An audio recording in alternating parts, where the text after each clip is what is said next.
We're all the villain in somebody's story. So why don't we just do some more dastardly deeds for them to get mad at some more? You know what I'm saying? Let's go, bro.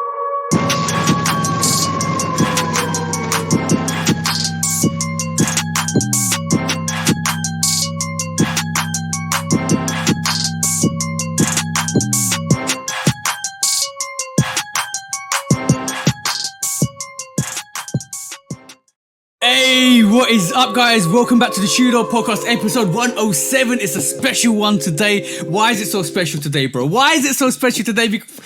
Come and tell us, bro. What's so special about today? Today is the first episode of Women's History Month. Let's go. And today is the beginning of our special guest lineup for the month. We got none other than the bestest. The bestest of friends, the bestest of women, the bestest on the planet. My wife, the one and only Mel B on the Shootout Podcast. So we got a famous Spice Girl on today, Mel B, yeah? Well, the original Mel B. Let's go with that. The original Mel B. Yeah, okay. The original Mel B. But guys, before we go further on, please do like, follow, subscribe, come and chat to us. Let's have a conversation. Let's break it down like we always do. Please do follow 808 Kicks ATL, and please do follow Love Kick Customs. We're on all the audio platforms. We're on YouTube, TikTok, all of that, guys. And come follow us, Love Kick Customs and 808 Kicks ATL. Go on, bro. What are we here to do today? Like we always are every week, bro. Same thing we do every week, bro. Try to take over the world. And we got some help. We get some help. Yeah, shout out to all the people that rock with us, because you guys are amazing. Like every single one of you guys are amazing. But bro, go on, let's go. Let's get into this. I'm interested to see what you got today, bro. I don't know what to say for real. Like I don't know what to say right now. No, bro. Don't get embarrassed because your missus is on. No. It ain't about being embarrassed because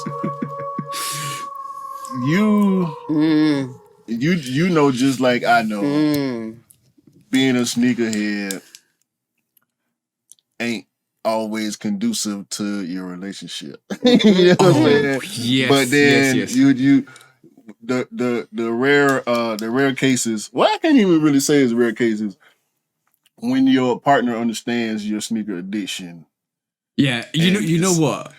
It's helpful sometimes in the addiction. Bro, I you know what? For everybody that's listening to us and supports the partner in the sneaker venture, you're enablers. I'm saying this right. I'm firing shots at all of you guys.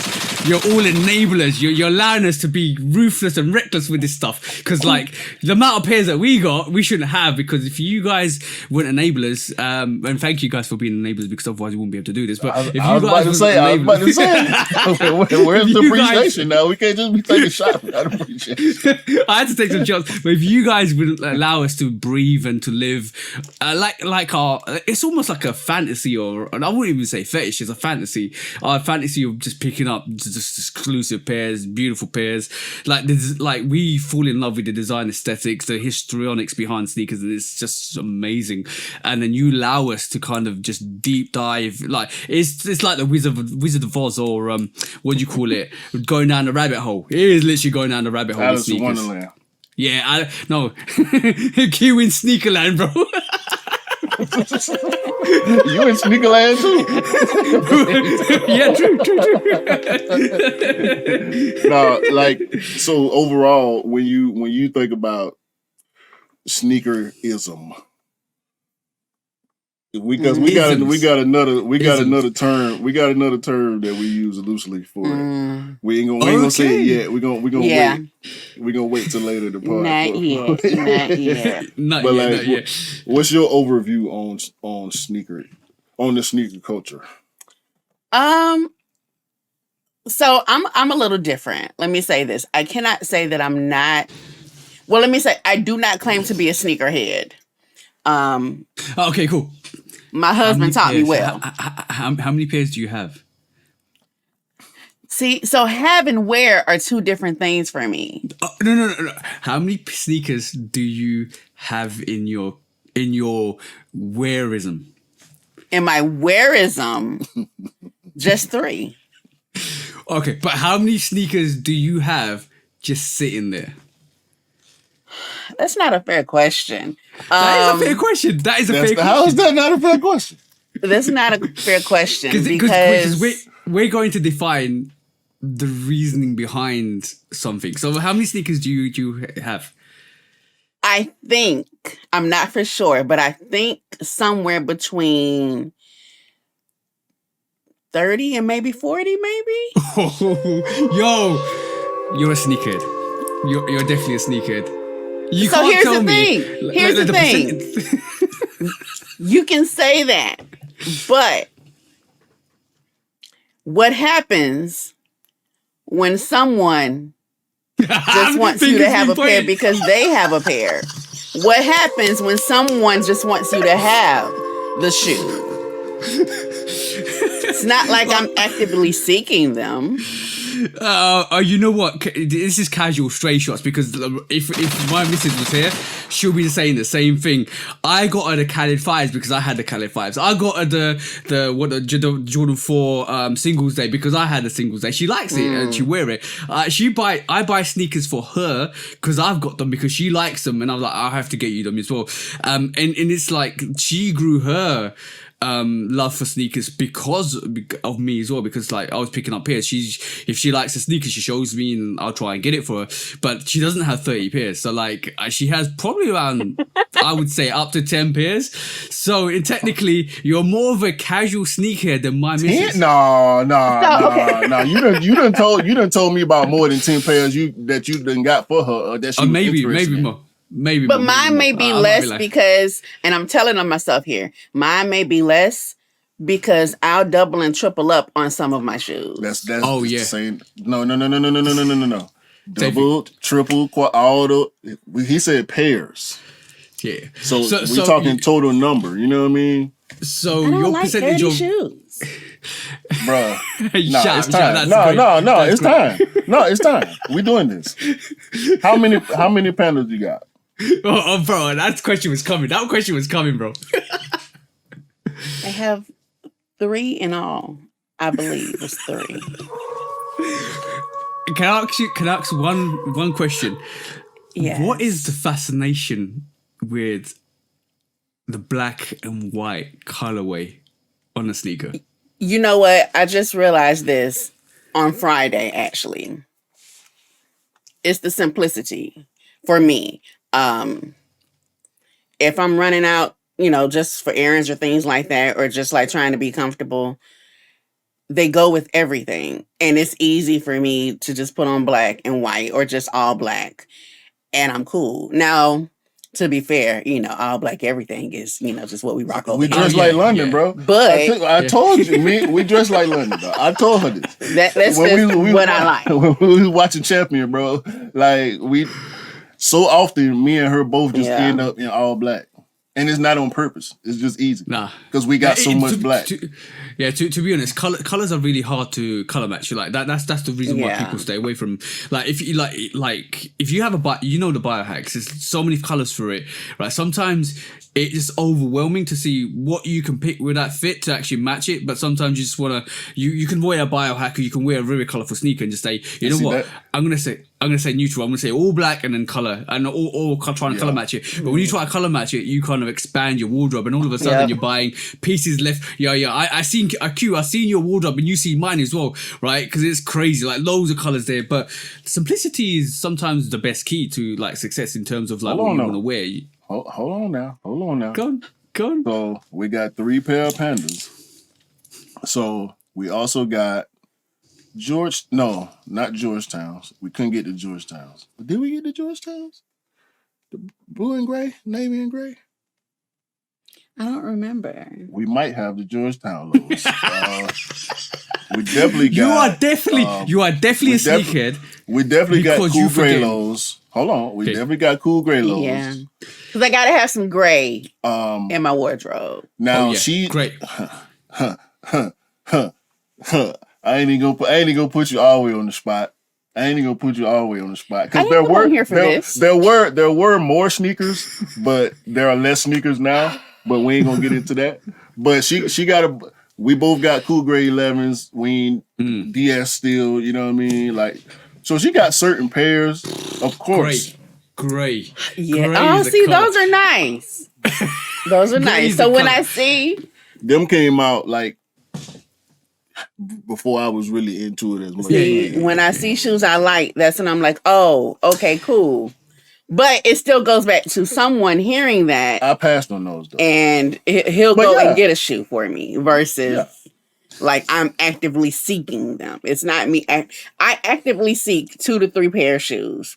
He will hear me say I like them, and he wants me to have them. Yeah, That's your questions, man. That's your questions. but that's because that's just because it's for you know for sneakerheads, and I'm gonna be really honest, right? We live in this plane where it's really hard for us to kind of maneuver if we haven't got supportive people around us, and especially with our partners, right? And what it is when we find somebody that's amazing, like, and they have the same, they not have the same passion, but they support the passion that you support. And when they show some sort of inkling that they love, that you love, or they love some of the stuff that you love, oh, we're on it.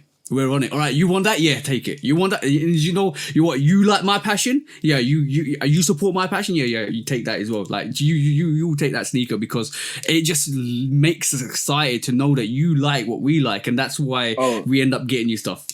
Oh, but trust me, it's been a bunch of L's, boy. I think I'm doing something cute. And bring her, when she first got into dunks, before the Pandas came out, she started like because. Yeah, we're gonna get into that.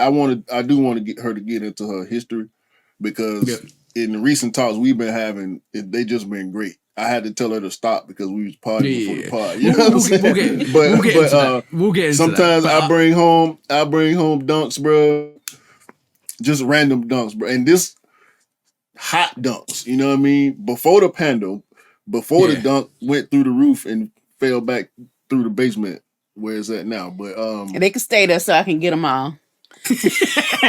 Bro, we're gonna get into that. We're gonna get into that as well. I bring home dunks, or you know, a package show up, and I act like it's mine, and I open it. I'm like, man, they done sent me the wrong shoe.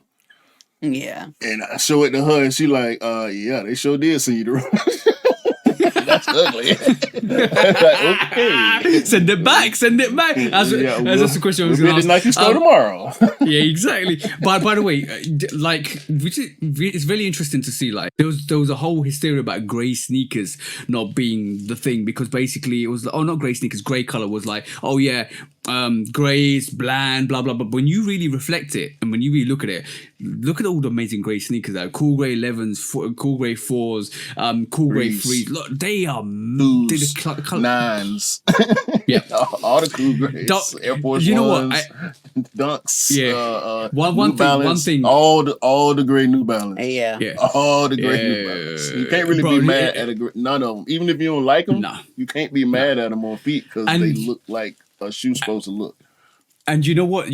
Sometimes like the brands don't realize is when you put all grey sneaker on and you add a little bit of a color, like even the cool grey 4s, you put yellow in it, white in it, black in it. It just hot. And look at the cool grey 3, like just a little bit of red and orange, bang. Yeah. That you see, that's like that's my favorite cool grey shoe.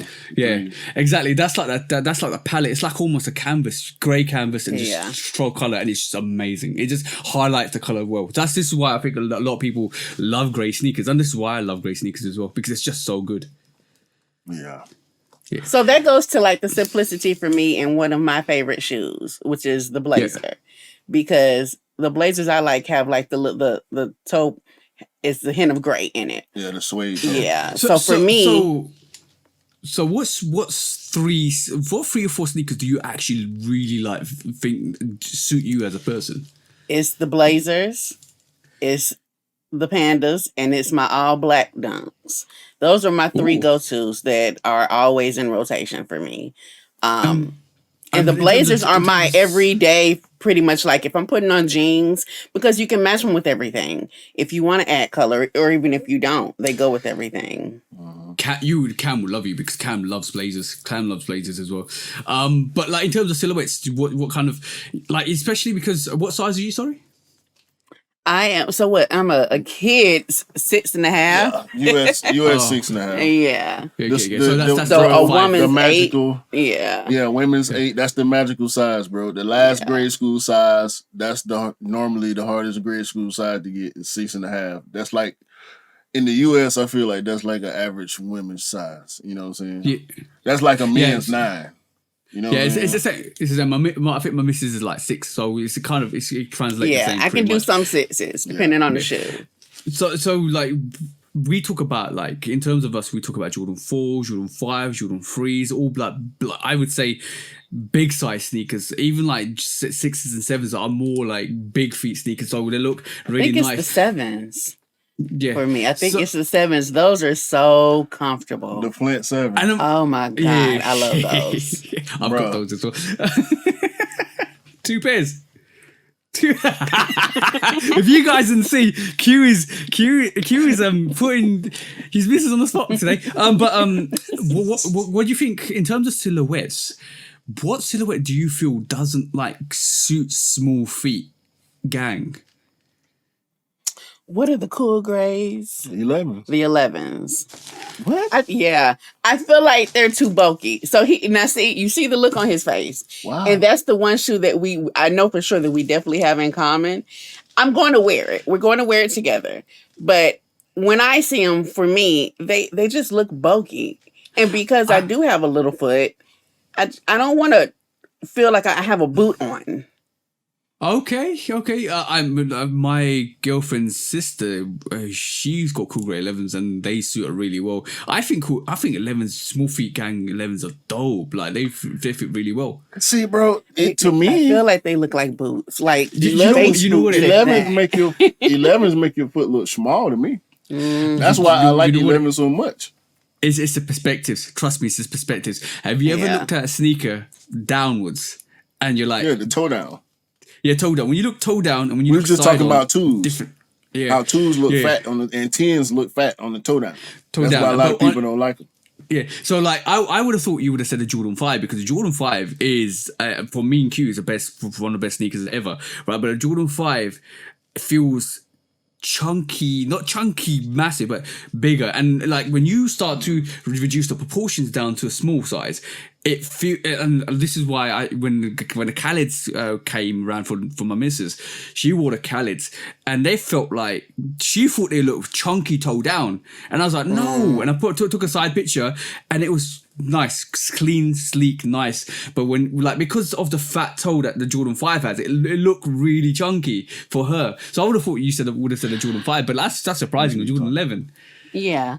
So no, I have 5s. That was the first. The 5s were the first pair that I actually started wearing that I was comfortable with wearing. The top 3. It was the top 3. And I enjoyed that pair. I really did.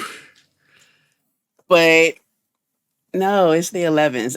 I feel like they're just like boot-ish to me. And I don't know. I mean, but that's from a woman's perspective. They built you know. bootish for sure. Like, Yeah. You can't deny because you know what? Yeah, she right. Because what did I say a little while ago? About a month or so ago. I said I would never really want to wear 11s in the summertime again because they kept my feet so warm during the wintertime. And I just thought about if it was 90 degrees outside and my foot is this warm right now and it's 40. If it was 90, it'll be a sweat box. You know what I'm saying? But is that due to the ventilation rather than the lack of ventilation? Yeah. But so that's the way it's built though. Because the patent leather and then the mesh, and now they put some of them got leather on the uppers instead of mesh. That's even worse. You know what I mean? So yeah, bro. So 11s in the summertime, I'm judging you. If you wear Jordan 11s in the summertime, I'm judging you. There's a reason why that's a holiday sneaker. It needs to stay in the holidays. Facts. It needs to stay in the wintertime. Yeah. It needs to stay in the wintertime. So sure. when okay, I know how my missus reacted when I started picking up sneakers. She was looking at me sideways. What happened when Q started picking up sneakers? Honestly, in the beginning, I was very supportive because we grew up in similar ways. So I understood his background with it where, he couldn't get what he wanted growing up. So, and in Atlanta, I mean, shoes was it. Not necessarily for me. Let me say that. I wasn't that girl. But for guys in Atlanta, like, shoes was it. You had... The shoes made you. Like, that was a big part of being fly in Atlanta back in the 90s, in the early 2000s, even still now. So I was very supportive. But when I started seeing more boxes coming for him than for me, like 3-4 a week, and I'm like, wait a minute. Because my 1 or 2 Amazon packages aren't totaling that one Nike box. I'm like, okay. And we gonna need some stock in Nike. Like, what are we doing here? We're buying the wrong thing. So I was very supportive at first. After that, I was like, yeah, bro, we're gonna have to hold up on this. I don't know what we're doing, but we gotta roll this back some. Because no. However, we have a good compromise now. So I've had a many conversation with my missus. She was like, I think I'm gonna say this openly. I think when we were getting 3 boxes a week for a month, where we ended up getting up like 12 to 15 pairs, she was like, maybe you need to slow down slightly. I said, yeah, true. You may be right there. Because I just got carried away. I think in the first year I started picking up sneakers because you know what it is with like us personally, and I think I don't know if Q relates to this, but I'll tell you from my experience. Yeah. When we were picking up sneakers and we didn't have a pair, and we picked up the first pair, we picked up the second pair, and then you're like, yo, all of these people have got bare pairs. Let me try and catch up. And that catch up was like trying to get everything that you liked in that year. And all of a sudden you're spending like X amount. I'm not even going to divulge what I spent. X amount of money. And you're like, yeah, now you come to a point when you get like 50, 60 pairs. And you're like, now I can slow down because I can represent. And I know what I like is here, and I can represent. Now I can flex, and now I can slow down a bit. But that first initial year or so, you're like, yeah, I'm on catch up mode. I want to get as many things as possible. Bro, I can't deny my delusion early in my collection. Delusion, because no, serious, bro. So. Serious, bro. Because no, I look at my year last year, where my main focus for my collection became more about curation versus amount. You know what I'm saying? And I can't say that I didn't focus on amount. That wasn't my main thing because I would have just been buying everything, but I was buying a lot of shit that 2-3 months later is like, am I going to really wear that? And here's something he doesn't even know. When times got really hard, meaning when I was like really fed up with it, he doesn't even know this. Like, I'll be home, he'll be at work or something, and I'll come in here and I'll count the boxes. And I'm like, okay, he started buying at this time, and we're only like a year and a half, 2 years in. And so I'm dividing the number of shoes.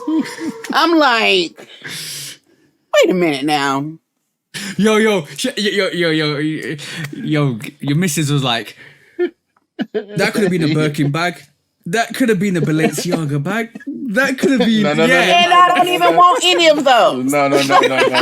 I know you don't. Not some other things, but not them names. Yeah. That could have been 2 months mortgage. That could have been this bill paid. Like, that's how I think about it. But I'm also... Here's the thing with it. And I'm sure your missus will agree. With this fantasy, we're going to call it the fantasy that you guys live in.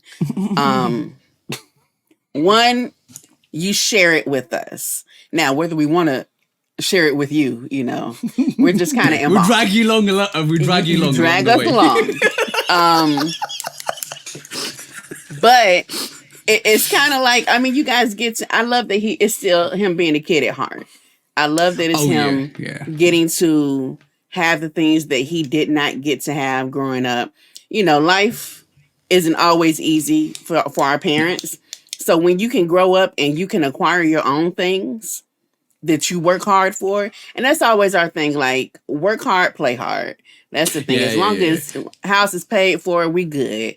I don't stress about too much of anything outside of that. The thing is, like it's true struggle that makes you realize how hard life is. Life is hard. Life is really hard. Like from IQ knows my perspective. Like when I moved to this country, like I moved to the UK when I was 4 years old, and coming from East Africa. My dad didn't have it. Like my dad had a massive business with family business in East Africa, and he left all of that and to come to this country to get away for a better life because of what was happening family wise. But like he came with practically nothing. And he built everything. So, and my mum worked really hard. And the way I work, my work ethic is based on what my parents have shown me. So work hard, play hard, and that's the way I do it. But like I have to say, shout out to you, shout out to all I'm shout out to my missus, shout out to you as well, Mel. I'm just gonna say thank you for giving us the love and support that you have, because like without your encouragement, we won't be doing half the things we're doing now. And that's a tribute to you guys as well, definitely. Because if I didn't have the support from my missus, you won't see half the stuff behind me, or you won't see me have a YouTube channel, or we won't be doing a podcast, right, or we won't be having socials. We won't be living, like I'm practically saying we're living the best life possible for us right this moment in time, because we are so engaged in what we love, and that's true happiness for us as people, and you support that so massively. So shout out to everybody that does that for their partner as well. Yeah, but we appreciate it. And appreciate it. For all the creators, we have to remember to be able to reciprocate that stuff. You know what I'm saying? Because I know, you know, just like with having the shoe goggles on and you know, spending too much money buying shit that you don't want, or for this reason, or whatever the case is, you know, getting caught up in the whole sneaker thing. That's a me thing. You know what I'm saying? Yeah. And for somebody that don't understand that, that's a lot. You know what I mean? So seeing it in the hindsight being 2020, it's like, man, that looked like a real big crash. You know what I'm saying? Yeah. But yeah. That's just part of the journey, you know, part of the growth. And Yeah, very much so, because like I said, everybody needs that support around them, that constant support to actually grow. Bro, like imagine like we didn't have that support, nobody would know this podcast ever existed. So everything we build, and you know what, the more I reflect on it now, the more I'm thinking like it's not about the money, it's not about the, like for me personally, it's not about the money, it's the time, it's finding the time to spend with your partner, because we get wrapped up so massively. You got YouTube, you know how it feels. I've got YouTube, and we're doing love stuff on TikTok. Every single day is a check on what's coming, what's new, the news, the information, and you're like, why are you on your phone all the time? It's like, because I'm checking. I don't be on mine that much. I really Is don't. that why? Is that why your partner, your male? Not anymore. Not anymore. Not that. Yeah. At the beginning, yeah, it was a lot worse. Yeah. Not anymore. Yeah. But I'm happy you said that, because that's the thing about it. Like, and I think from the spouses, which I don't, you know, my shirt says sneaker wife, you know. Yeah. From that's dope. But you both have got sneaker. What is it? Sneaker. You should have Sneakerhead. Okay. And sneaker wife. Oh, okay, cool. I love that. That's dope. Did you actually make them for this? Nah, we made these years ago. Yeah. Oh, okay. That's a dope. You gotta share the photos. We actually have photos with these shows. So, but from my perspective with it, like, and I'll be honest, I gave up. Like, this is the time that you guys record and everything. This was our real time together. Like, this was the day, because we work hard all week. And then, you know, by the time we're running errands, doing family things, we really get like one full day where it's just like him and I. But it's passion for him. And I don't want him to lose out on that. I knew when I met him how creative he was. And I know, you know, a lot of you guys probably know, like, you know, it's in his name, 808, you know, but from music to drawing to just anything creative, he dives into it. I'm definitely the wife, but I also understand that I am sharing the wife responsibilities with his passions, all of them. Yeah. Shoes are just one part of it, you know, because he's the type of dude where a shoe will make him think of a beat. Like, that's how crazy it is. He can see a shoe or hear something, and it will make him think of a beat, and he goes in. Bro, I ain't never told her that before, and she know it's true, and it is. I was just thinking that yesterday. That's how it is. That's a good sign. That's a good sign. I never said that out loud before to nobody. But the thing is, what you don't realize, me and Q are very similar. But before I say what I'm gonna say is, Q, you are one of the most creative people I know. Like, aside from what I do, you're really, really creative. Like, every time, and if you guys go and look at the audios or the YouTubes, look at the thumbnails. That's all I'm gonna say. The thumbnails are crazy. Like, we won't have half the stuff we have at this moment in time without, like, both of us coming together and being so creative as we are, because we will not have that. And I'm just saying, Conrad Bourrier, Black Enforcer. Well, bro, we could make a whole comic of it, bro. Like, that's not even fun. That's not even funny. That's not even funny. And you guys are laughing. That's not even funny, bro. And like, the other day, I love music myself so much. So I used to produce and stuff like that. Back in the day, write and produce. And the other day, I was sitting in the car waiting for my missus, and I thought, let me just go on the Garage Brand and blah blah blah and mix around and start making beats and stuff like that. All my early YouTube music was my own personal made stuff, so I made it and put it on there. And then because I want to represent Q, I just use Q's The Truth as well, doped up song. A couple of people ask me what that tune I use, and I kind of direct them to Q's ways. Like, that's the bro, go and check out his music, which is great because it just means the bigger we grow, the more passion we can throw into the actual equation. Hold on. This is Women's History Month podcast. This is not the Q appreciation episode. I appreciate all the love and respect, okay? But we get way off track. Let's go. Let's wind it back. Right. Okay. Get back to the women's history. So hold on. In Women's History Appreciation Month,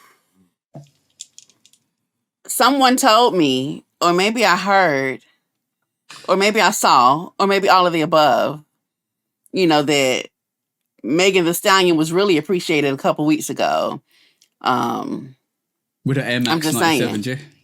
Yeah, but someone was really appreciating. There was some really nice Someone shoes. Was really appreciating. Wasn't they, TJ? There was some real Someone dope was shoes. Really appreciating. Yeah. Dope shoes. Those silver, those black, the shoes. And black, just the shoes. Yeah, just the shoes. Nice shoes. Great job, Meg. Great job.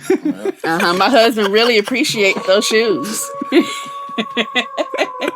They were like 5 with different variations. There was definitely 5 with different variations. But yeah, those. What color are they, Quinn? Black and gray. Black and silver. What color did Meg have on? The black and silver ones. The black and silver? Yeah, that was the best one. What's the other colors? I ain't like the other colors. You didn't like the other colorways? That was the best one. I'm just laughing. Women's appreciation for Meg, huh? Okay. Right, change your subjects. All right, cool. Lift your head up. I was thinking about some. Yeah. Oh, okay. I'm sorry. Y'all go ahead. Mm-hmm. Okay, cool. I'm gonna say. Bro, it's definitely getting hot in here for you, bro. That was, you know what was really funny with that clip is a lot of people thought that was quite funny, and I'm just saying it was a very funny clip. What you're talking about. So when you was a kid, when you were a young lady, Mm-hmm. growing up, what sneakers were you actually first available to you Mm-hmm. financially and style wise? What from the options that you had, what did you choose? So, okay, so here's the thing. My journey with sneakers was a little different from everybody else's. I will say that. I needed comfort, and I was hard on shoes growing up. But specifically in high school, We like, all were. yeah. But even like in high school, like when things were like in our era, like popping, I was cool on some Reebok classics or some Saucony's. Like, Everybody was. You know just what? having those was everything for me. Yeah. And then it transitioned, and I don't know if I've heard you guys talk about this. It transitioned to K Swiss for me. Yeah. We know K Swiss. Yeah, K Swiss was Yeah, quite K popular in the Swiss. UK K as well. Swiss was they was big in the US too. No, K Swiss. Matter of fact, let me pull up K Swiss. Yeah. Because I don't think we ever talked about K Swiss on the pod No. before.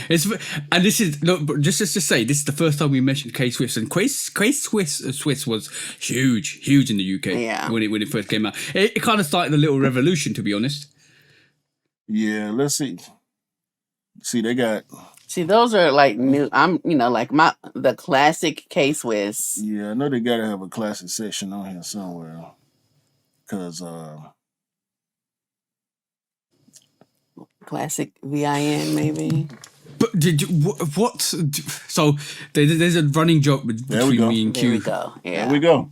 If I had a white pair and a black pair, which goes to my white and black thing now, but yeah. This is the quintessential K Swiss right here. When you say K Swiss to somebody from the South, in particular in the US, this is the shoe that we talking about right here. And they came in every color. I remember did the K Swiss have green stripes to it as well, or something like they had a green colorway to it as well. I remember that was being really popular. I feel like I remember that too. May have. I just remember the all white with the red, white, and blue logo. Oh, okay. I've got it. Like this is the one I really remember from back in the day, because like this is the K Swiss I remember. It had like green aesthetics to it as well. Like that's what I remember. We didn't do them. Yeah, we didn't. I ain't never seen them. Them was hard. Yeah, bro. Like back in the 90s, if I would have saw those when K Swiss was popping, I probably would have caught those. Yeah. Bro, I'm just gonna share this. Look at the blue and red on that K Swiss. Like that's not cap. K Swiss was hard back when it came out. It did start something. It started something massive in the UK, and I think it like literally transitioned really well with from like the Reebok classics into the K Swiss as well. Then I remember. Do you remember the Lacoste? What was it, Lacoste or I think the Lacoste is one. Yeah, we weren't big into those. We didn't do Lacoste shoes. Sometimes you would see the Lacoste like little tennis casual shoes. Yeah. But we was doing the Lacoste shirts and hats. Mm-hmm. That's the only thing we did. And you could rock them with your K Swiss, and it was cool. But that was back. I mean, that was back in. We talking about Duckhead. We talking about Tommy Hilfiger. We talking about Nautica, Chaps, and Polo. Yeah, definitely. You know what I'm saying? Yeah. And just plain Ralph Lauren, no Polo. Anything with Ralph Lauren's name on it, we was buying it. Yeah. You know what I'm saying? Yeah, head to toe, Duckhead, everything. And I think these were the most like the really all white variation with the Lacoste croc on it. That was the most popular. Yeah, you know what? See those every now and then. Yeah. But it kind of goes back into the Air Force One vibe, like the whole like the Reebok. It was almost like a transition between the Reebok and the Air Force One, and it sat in between the middle. Like if you wasn't into the Reeboks, or if you transitioned from the Reeboks, but you didn't want to go for an Air Force One, you could go for a Lacoste, or you can go for a K Swiss, and it kind of became that kind of vibe. But like in terms of your sneaker journey, do you prefer like low ended sneakers, high ended, or like mid range? What's your kind of like style? Would you like low cuts, or do you like high cuts? What's your preference? I'm a low girl. Yeah. I don't rock with anything high at all. Mids are okay, but I prefer lows. Now it could be because I'm short, so I like lows on me. So you would never wear Timberlands? No, Oh, okay. I wasn't a Tim's person. What are you What are you cooking up, bro? And What are here's you the cooking thing. up, bro? And here, okay, he's about to pull over. This is the shoe for me, like elementary, middle school age. What are we looking at? What are we looking at? These are kids. Now, in our day, They look like some plimsolls. we called them. If you guys know what plimsolls are, they look like some plimsolls. That just sound funny. We called them white girls. Yeah. You had your I fresh told pair of white girls. Okay. Did I tell you that? You good. And I don't know, like, if you guys know, like, about Kmart back in the day, you could get white girls at Kmart. Oh, it was the song. What was the song? And they went with everything. So you could dress them up, dress them down. It didn't matter. You could put them in the washing machine to wash them because they canvas. It was a little To song. this day, here's the that thing. went To with this everything. day, talk about a sneakerhead. To this day, I own 2 pair of kids that look like this. I have a navy blue pair and a white pair, and I will rock them. Yeah. Okay.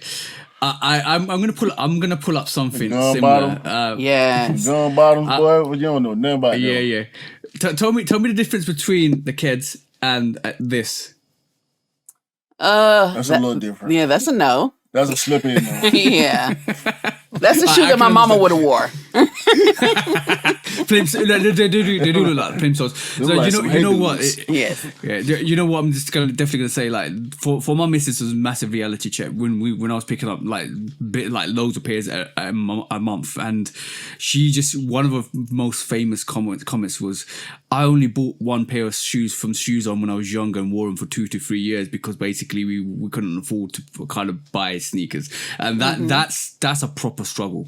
That to me is a realization of how hard we had kids and why we desire what we desire. You can't put that passion into somebody that's got everything, because that passion never exists. But a passion for wanting something that you really desired when you're younger is so strong within us that we kind of overcompensate when we're older. And that's why some sneakerheads go in hard. And this is why we get pairs. And even if they sit there and we don't wear them for like 6 months to a year, we don't care, because we got something that we can wear anytime, and we had something that we didn't have back in the day. That pull and that lure is so like huge. And everybody I talk to, like be it male, female, doesn't matter what your gender is, every person we talk to that has that hunger is because they, like, majority of them, because they didn't have sneakers when they were younger. And that, You know what's that crazy? is huge. You know what's crazy though? You got the flip side where you got guys that look at S. Collard.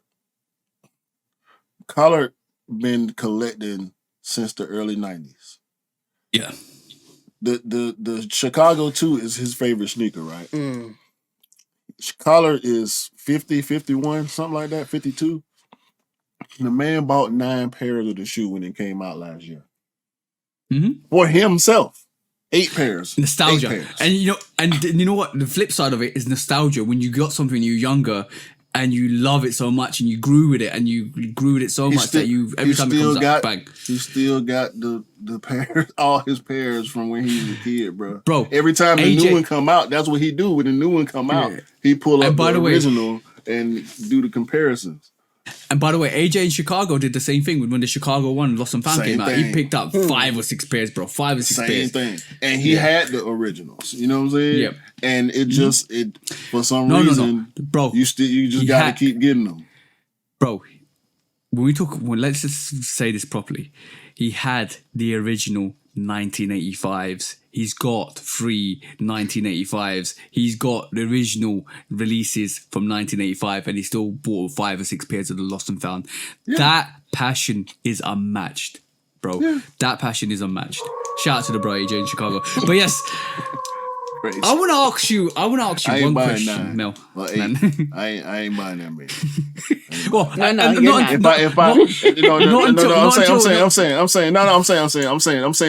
saying this. The black metallic. Everybody know the black metallic is my one, right? Mm-hmm. Yeah, I'm gonna say it till I can't say it no more. We know. Yeah, Okay. Go on. Hey, mind your business, man. If I had it to blow on 10 pairs and not miss it, I'm not getting 10 pairs. Because I'm not, I mean, unless you got it like that. Unless this is my rationale. This is my rationale on it. No. Not even then, bro. Not unless I'm gifting them. Okay. You know what I'm saying? And this is my rationale on it. There's still something to be said for wearing your pair. You know what I'm saying? Mm-hmm. Like I had to double up on the. It's not the same for her. Like she buy 3 pair of Pandas because 1 pair already half burnt. She about to pull out the new pair, and we don't want to have to worry about getting the 3rd pair. You know what I'm saying? So by the time that she because the 2nd pair is still good, and I clean them. You know what I'm saying? I take care of them. So when she looking at her shoe and she like, it's looking a little. I bring it right up here and put the wow on it. You know what I mean? Here's the thing. Now he's saying that I'm still on the 1st pair. Exactly. The other 2 are still in the box. Yeah, exactly. I'm thinking about the Blazers. I'm thinking about the Blazers because she got like 4 or 5. You got like 4 Blazers, 4 or 5 Blazers. Same colorway. You know what I'm saying? So when she running through them, I'm not running. We're not wearing the same shoe 6 times, 7, 8 times in a month. I'm not. You know what I'm saying? Yeah. I'm not. And that is the difference. Like he doesn't get to wear his shoes like that just because of the type of work he does. So for me, depending on where I'm going for the week, I can rotate through mine. For him, it's usually like he will come in from work, change just to put on a pair of shoes for 30 minutes. And I get it because he's usually only getting to wear them for the weekend. Yeah, bro. Because you know the routine. Sometimes you got to just put them on to make sure they're gonna be all right for a while. So how's it? What would you do if Q had like 364 pairs of sneakers that he could wear, one for every year? One for every day. One for every day, not for every year. Honestly, for me, that's the goal for him. I think, and that sounds crazy. I know, like when I tell people, especially like people I work with and things, I know he shares some stories with you guys on the people that I work with. So when I tell people, they're like, "Oh my God, I don't even have that many pair of shoes. I have less than 10 pair and things like that." And that's cool for you, but for me, because I know it's his passion, I would love for him to get there. Because here's the thing with it, and here's what a lot of people don't get to see. Like when you guys are talking, he will randomly go through, and we have randomly given away shoes. We've randomly, just been like, "Hey, I know I'm not going to wear these. Do you think this person or this kid, would like them?" Because we understand how hard it can be, one, not just for parents, but just for kids who are trying to stay up to date like we once were. Yeah. So, even if it's a shoe that we can get that we feel like we're not going to wear, I know he's going to eventually like downsize what he has. Run it. At some point, he's going to have that many shoes. I've tried to get him to move out of this room into the bigger room just so he has more space for the shoes. And he's shaking his head. I'm gonna say one thing. Your missus is giving you permission to go ham, bro. No, that's not permission. I don't need. That is within reason. Within reason. See. Now, like I was saying before, like I've said often, especially this past year, I sold more sneakers last year than I bought. You know what I'm saying? I don't see that necessarily happening this year. However, I will probably purchase around the same amount, if not less, than I bought last year. And that's just because I'm in that curation stage. Like, I know when I see it if I'm going to want to wear it. That don't mean, because I don't want to wear it, don't mean it ain't dope. You know what I'm saying? And that's the struggle that we have sometimes there's a difference with the audience. You know what I mean? It's like, because it's like, okay, with the release show, y'all see us give sneakers 4s and 5s and super goats, and I ain't going nowhere near that release. You know what I'm saying? But it's appreciation, bro. It's appreciation for what it is. Yeah. So is bro, I'm tired of having so many color battles. Yeah. yeah, bro. We know that story I said last week. 45 minutes to pick up a like fit. Ridiculous. So we'll start matching each other. I'll get dressed first and then she'll switch the match or vice versa. But if she get dressed first and I'm already thinking about something and I see that she's dressed, 30 more minutes. Easy. bro. 30 more minutes. Because I'm like, nope, I gotta wear this. Hold on, she got on these 3 colors, so I can just do 1 or 2 of them colors and let me see. And then you start scrolling boxes, and and then you start fanning your shirts in the closet. You know what I'm saying? Walking away. I tell you what. There was one as the Valentine's Day after we got the Singles Day 4th, right? And me and Mrs. booked. I don't think maybe I've told this story before, but if you guys have known, if I've said this, so you probably know this. Me and my Mrs. were like basically we hired a hotel for Valentine's Day. Bang bang bang. We thought, you know what, we'll wear the Jordan 4 Singles Days together and we'll go out. And both of us, and if you know the Singles Days, it's a pure red sneaker with that shiny as well, right? But the actual paint wears away, and once it wears away, and I can pull it out, it's just here. Once it wears away, we're talking about one of the most beautiful sneakers out here, right? Look at that, absolutely dope with a gum outsole, right?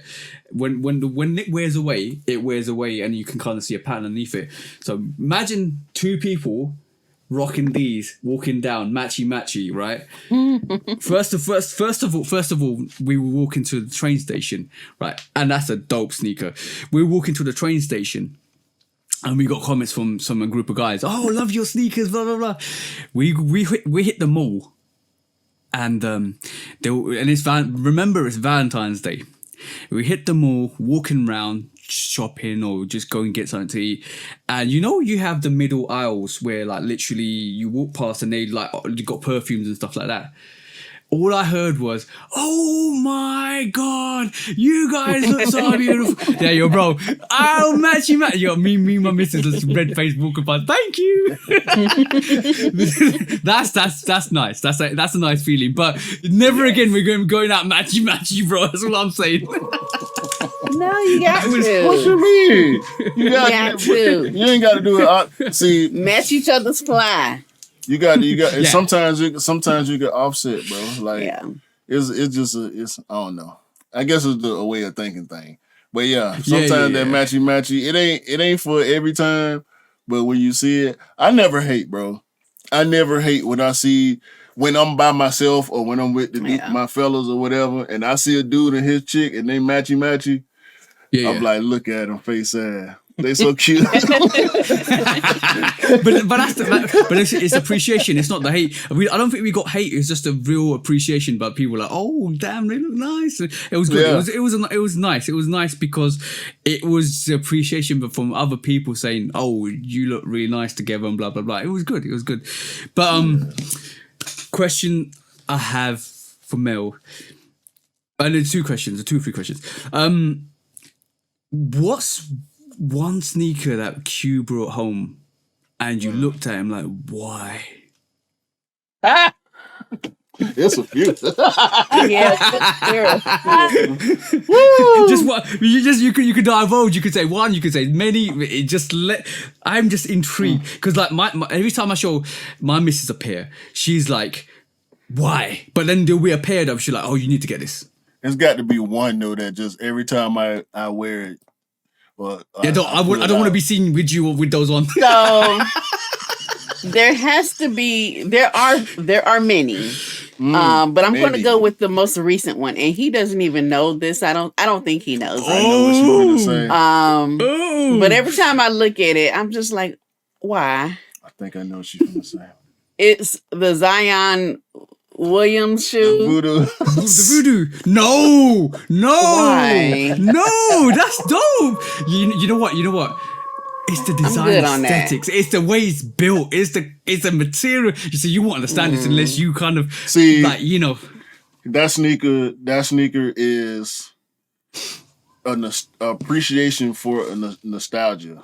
Okay. You know what I'm saying? That from a new sneaker to be built the way it was built in a nostalgic way. You know what I'm saying? Like that's what that is. If that makes sense to y'all sneaker people That's out cool. there, It's ugly it don't to make me. no sense to her. But like it got I a can bunch of understand that. '90s vibes and cues. You know what I'm saying? It is an ugly shoe though. It's good ugly.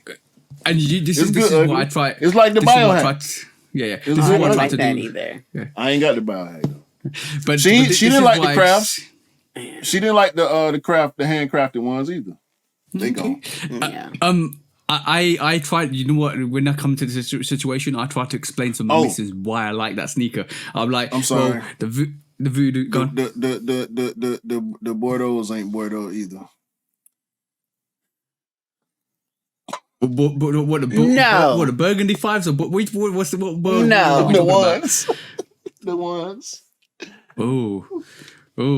So we have this conversation because I ended up getting, so my high school colors are maroon and silver.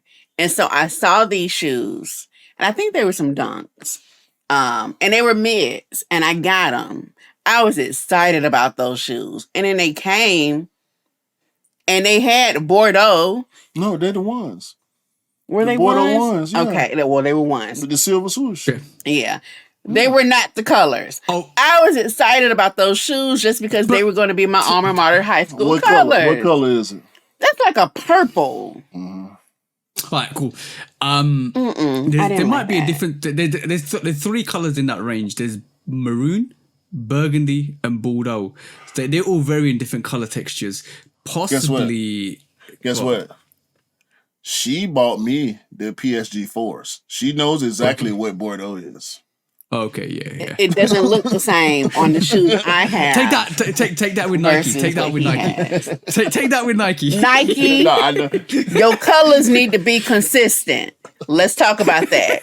Consistent colors. Because if I And see what it on else- his shoe, I want it on my shoe. Facts. I don't want no purple shoe.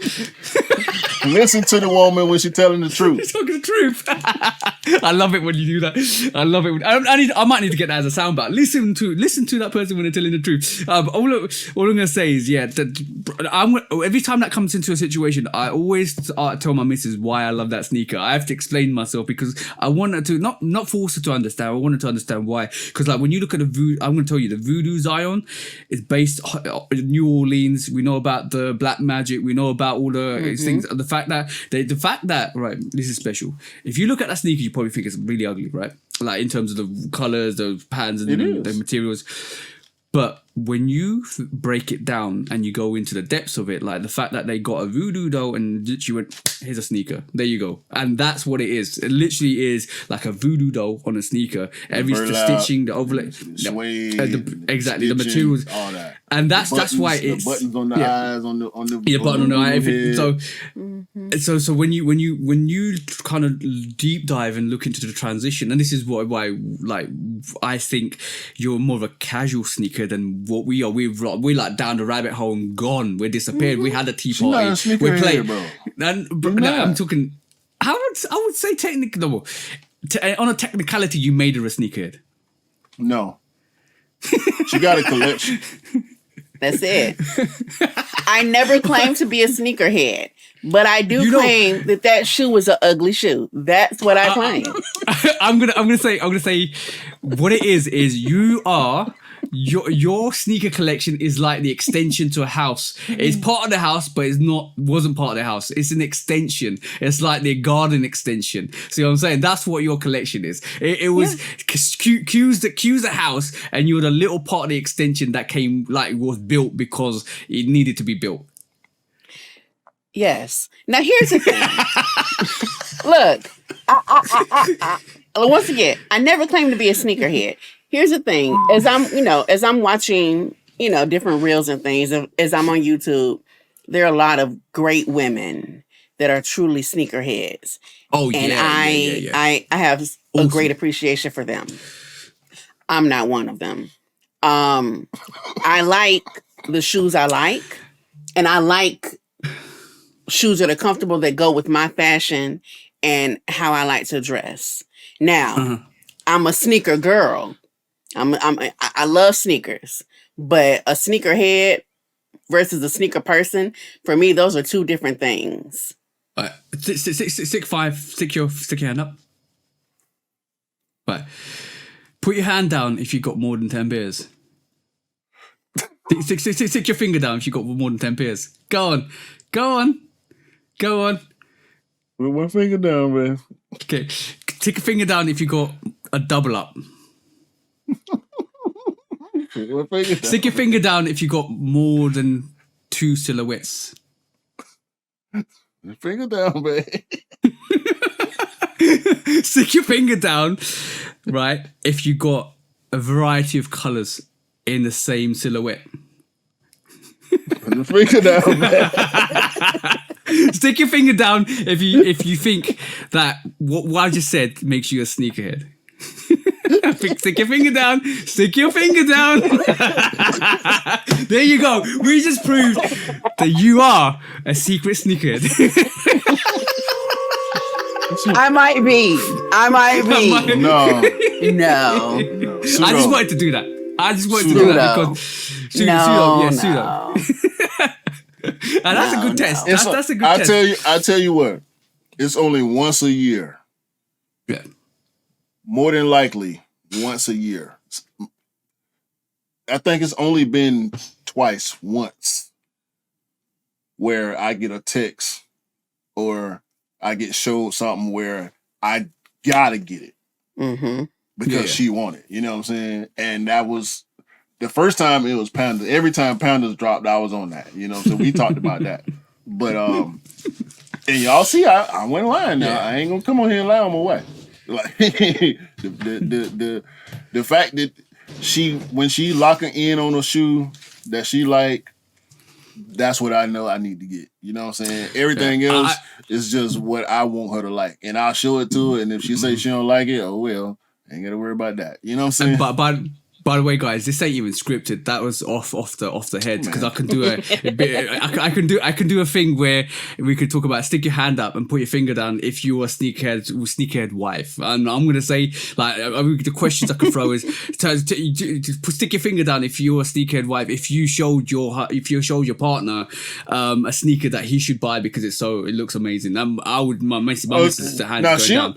She'll see a shoe and show it to me. Yeah. And be like, oh, I want you to have these, you know. And sometimes, like, bro, I'll pass, or I'll take a L. You got to get this. You got to get this. My 95s and my PSG 4s, I got them on the same day from her. Yeah. I took L's on both of them sneakers. Yeah, and I had no idea she got them for me for my birthday. Like, my missus is disappointed when I missed a sneaker. She's like, you need to go and get that, or like the Jordan 1, the Jordan 1 OG Dusty Clay. I showed her that the other day. She was like, "That's beautiful. You need that." They hard, like, bro.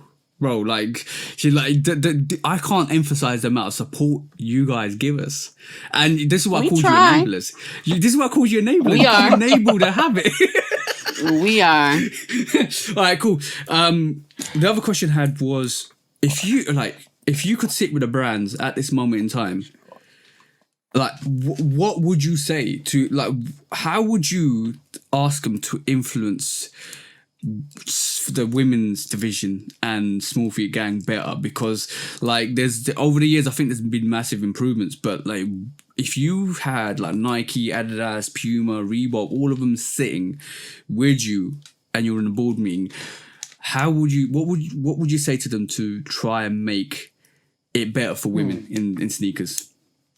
So one of the issues that I've always come across, and the reason why I have to go back to the K-Swiss and why I rocked those for years, I actually rocked K-Swiss from my teen years into my, like, early 20s. I wish a lot of sneaker brands now, one of the things I hate specifically with Nikes, I'll find some Nikes that I really like, but they are like, they're tight. Yeah. I have a small foot, but I have a wide foot. They make shoes for women very narrow. And so shoes that I really like, I can't wear. Like, we've actually been in shoe store after shoe store, and I'm trying on shoes, and they're so narrow that I can't even get my foot in them. You have to go half a size up or half a size down. It depends on the shoe. It depends on the shoe. But no, in general though, Air Max in particular. Yeah. Air Max need to have a wide availability. You know what I'm saying? Even if it's limited, you know what I'm saying? Like New Balance is good for that. New Balance does most of their releases in wides. You know what I'm saying? So you can and that's not a common thing with any of the companies. New Balance is the only company that really does that commonly. Mm-hmm. But all footwear brands could benefit from that because the consumer is going to benefit from that. Yes. You know what I'm saying? Yeah. If the consumer is going to benefit, it's an automatic benefit for y'all. All feet are not created equally. And that's the thing with men's shoes. I can look at Q's shoes, and even for his size, I'm just like, oh, okay. Well, they even look like they're stretching more than a woman's shoe would. Yeah. I mean, that. Come on now. It was the 270s that when, because I had never thought about that. You know what I'm saying? Because I've been on the slimmer side my whole life. So my foot is narrow. You know what I'm saying? I wear 11. My foot is long, but it's narrow too. I'm not a wide footer at all. And I got a full arch. So I'm like, as long as I got my regular size, I'm good to go. Everything in size 11. I don't need a half size up or down in nothing. For the most part, and this is why I don't like giving advice on is it true to size, because everybody's foot lays differently. Like, is it going to be comfortable? And so some people find 4s uncomfortable or 3s uncomfortable, and I can understand why, because obviously pinky toe sits a bit different to other people. They're a bit wider base, everything the same. Like, this is why I say to people, I could tell you it's true to size to me, but like if you want to really match the size, go to the shop, and right this moment in time, it's the perfect time. Go match it. Go to the shop and try them on, because they're available to try on. Go and see if they fit. Bro, go and see how it runs. I'm thinking like, because she told me back in the day about Air Max. You know, she always wanted to have Air like 95s. Like, we all loved Air Max in the 90s, right? So I'm like, cool, we finna get some Air Max then. So we got a pair of 95s, but they was grade school and they fit real good. You still wear them to this day. Yep. She done had them for like 5 years. You know what I'm saying? Yeah.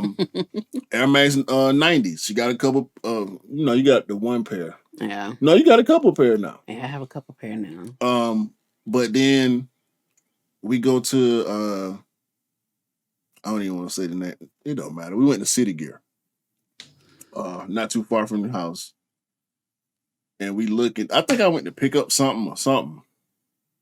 Or Hibbett. It was somewhere. And we looking at 270s. And I had never I was never interested in 270s from aesthetic standpoint. I'm like, nah, that ain't for me. But she actually liked how they look. And she was interested in getting a pair. But she told me before I even picked the shoe up, she said, it ain't gonna work though. Because it ain't gonna stretch enough. She said, they don't make shoes for my foot like that. I said, what do you mean? It's a mesh shoe, right? I pick it up, bro. Sure enough. Now, this is a dunk. Y'all know how this is a detached tongue, fully detached. I could push it all the way in and I could pull it all the way out, right? The 270 is one piece around the tongue. All the way around the collar is one piece. Yep. And it don't pull no further than about that far. Oh, yeah. So if you got a wide foot trying to just get inside the shoe, it's done. It's difficult. You know what I'm saying? So that's a good, and that's a flagship silhouette. That was the new Air Max on Air Max Day that year, and this Air Max month right now. That is great that we bringing this up here for Air Max month, because if that DN is doing the same thing, it's doing a disservice to the community. Yeah. What do you think? There's like I hear a lot of people, and especially because you're in that range where you hover between GS and like a regular size, like men's size or whatever the regular release is. But do you find there's a massive difference in quality? Do you kind of steer away from the like GS sizes, or do you kind of get because it depends on the sneaker, depends on the quality, because GS sizes aren't built like the regular releases? And do you feel like they should just get rid of like GSs and like even like not even like make them the same price, but bring the same quality, remove the name of GS, and basically kind of release them like they're supposed to. Because like there's a lot of people that a lot of GS sneakers are doing well, but back in the day it was like GS sneakers aren't the same quality or the same build as regular sneakers. Let me answer that, please. Okay. Oh, Because that's two separate issues, right? yeah, And they're both important. So it's kind of like a catch-22 with the quality thing. You know, we get the Cacao Wow, yeah. where the wild things are. And Yeah. like all these exclusive grade school 3s and 4s and 5s, the patchwork 5, was it a patchwork? You know what I'm talking about, the 5 with the plaid and all that on it. Yeah, the pleated 5s, yeah. That was dope. Quilted 5s, or whatever they call. Yeah. All the GR exclusive stuff gets the regular treatment, right? With the production value. Yeah. Because it's GS exclusive. You know, we can't take the GS off. We just have to leave the high quality on. Right. You know what I'm saying? When the full family side, that one. Yeah. Pleated, whatever it's called. Yeah. Plaid. It's nice. It's very nice. Yeah, pleated, yeah. Plaid. It's plaid. That's what it said. Tomato, whatever, bro. Let's rock on. But no. I think you made two valid points that I think are separate. The distinction between grade school and women's and men's sizing shouldn't mean that the quality is different At all. Ever. No. Ever. Because I'm instantly here's how I shop. I am going to go look at the grade school size first. It's cheaper. Mm-hmm. If I can't get it, I'm going to go to the women's size.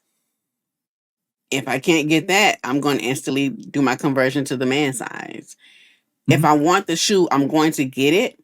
At that point, I don't care what it costs. I just want what I want, which is fine. But I do expect the same quality, whether I'm getting the grade school, the women's, or the men's. Like, just give me my quality. My money's my money, so give me my quality. And they funny about that too, because like with the Chicago 2s, they came in all 3. Not every release comes in all 3. Like I think the top 3 5s came in all 3. Yeah, you had a grade school size, but there were women's size. Certain shoes get the W put on them, and then they had some have the W without them, and the other have the GS stamp and the TD stamp and the PD stamp. You know, when you do the full family size runs, and then they put the women's size in there too.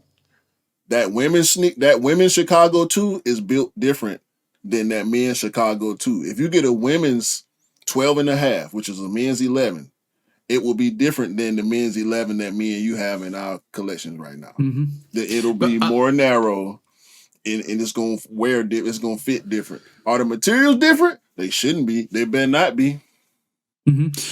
The thing is, because women's sizes cost the same as men. On a technicality, a women's size 5 will have less materials than a men's size 11.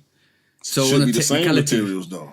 No, the same materials, but it's less material. Yeah. I get that. So on a technicality, you could still build a GS sneaker. You could still build a sneaker at a GS price, knowing that it's not going to use the same materials. You can work out the cost conversion for that if you needed to anyway. But I personally think they should, like, this is my thoughts, they should get rid of GS size, and they should just literally have a size 2.5 to whatever extended size run, and adjust the bell curve. That was the thing I disagreed with your last point, because getting the GS and the TD and PD are the price break points. Yeah, no, but men's and women's have the same price point. GS has a lower price point, and that reflects on the quality and the materials. It shouldn't. That's what you're Majority of the speaking time. to. Yeah, The because price, then the what price you difference do, should be because of the yeah, material difference, not the material change, not it being less quality, it being And less amount. exactly, and this is where I can tell you right this moment in time, there's a majority of GS sneakers that aren't built like I'd say maybe 60% perspective. There's a lot of GS sneakers that aren't built the same with the same materials as a regular I release. get That Lucky Green 5 you just bought is a women's Yeah, release, yeah, right? Ain't no grade school size on that. Your size, you got a women's 12, right? Which is a men's yeah, 10 and a half. That's the biggest size they came in that sneaker. No extended sizes. It costs you full price. If yeah. we was to get her size, which is technically price. a grade school size, a Yeah. women's 8 is a grade school 6.5, same price. So maybe, So if they get rid of GS, yeah, if they get rid of GS, you're gonna be paying full price for your kids' sneakers that wear children's sizes. And this is where I don't agree with it, because basically, like, bro, a 2.5 women's 2.5 can't price that at the same price as you. and that's always going to be the problem. That's wrong, because you have some children with big feet. That's the problem. Like, I'm a 6.5. I have middle school nieces. They haven't even hit 15 yet. Both of them, their feet are bigger than mine. So and what happens when they're younger and their feet, like, I shouldn't have to pay that much for them to outgrow shoes within a few months. And this is where we need to kind of take a real reflection, or the brands need to take a real reflection and sit down and think, you know what, right? A 2.5 uses this X amount of material, and an 11 uses X amount of material. So 11 is always going to cost 190, whatever it is. Well, you can't price a 2.5 at £190. That to me is daylight robbery, in my personal opinion, because you're not using the same quantity of material. So price it the price that it needs to be. If it is $100, $200, $220, $130, price it like you use it in terms of the cost material rather. And you know what? I'm going to tell you exactly what I feel about this. It's not the materials that cost up the money. It's the getting it from A to B with the transportation that actually builds up the cost for that sneaker. And this is why it's priced that price. And that's wrong. I believe that to be wrong, because it's like the difference is like having a big massive cookie and getting a little cookie from a shop, and it's exactly the same price. That's ridiculous. Yeah. Oh no. But yeah. But let's talk about it. Let's be real about it, though. They're going to continue to do what they're doing because we, the people, are going to continue to buy them at whatever price they set. And let's call it what it is. With our generation, yes, we are. Our generation specifically, we're going to want our shoe, and we're going to want our kids to have the shoe, and we're going to want the babies to have the same shoe. It is what it is because we allow it. That's what has happened. And we have to hold out. It's the bubble, the resale bubble bursting is kind of helping us. It's helping us a lot. Those of us that are still active in the community and copping on the regular, all the shoes that's sitting, the sales and discounts and whatnot is helping us. However, we are all correct, and they gonna roll with the punches. Whatever the climate is. Like with the whole inflation thing, the prices went up. We've been seeing it all the time. We didn't see it just in sneakers.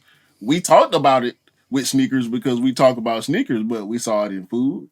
We saw it in housing. We saw it in transportation. We saw it in fuel. We see it in everywhere. The prices on everything is going up across the board. So that's just what it is.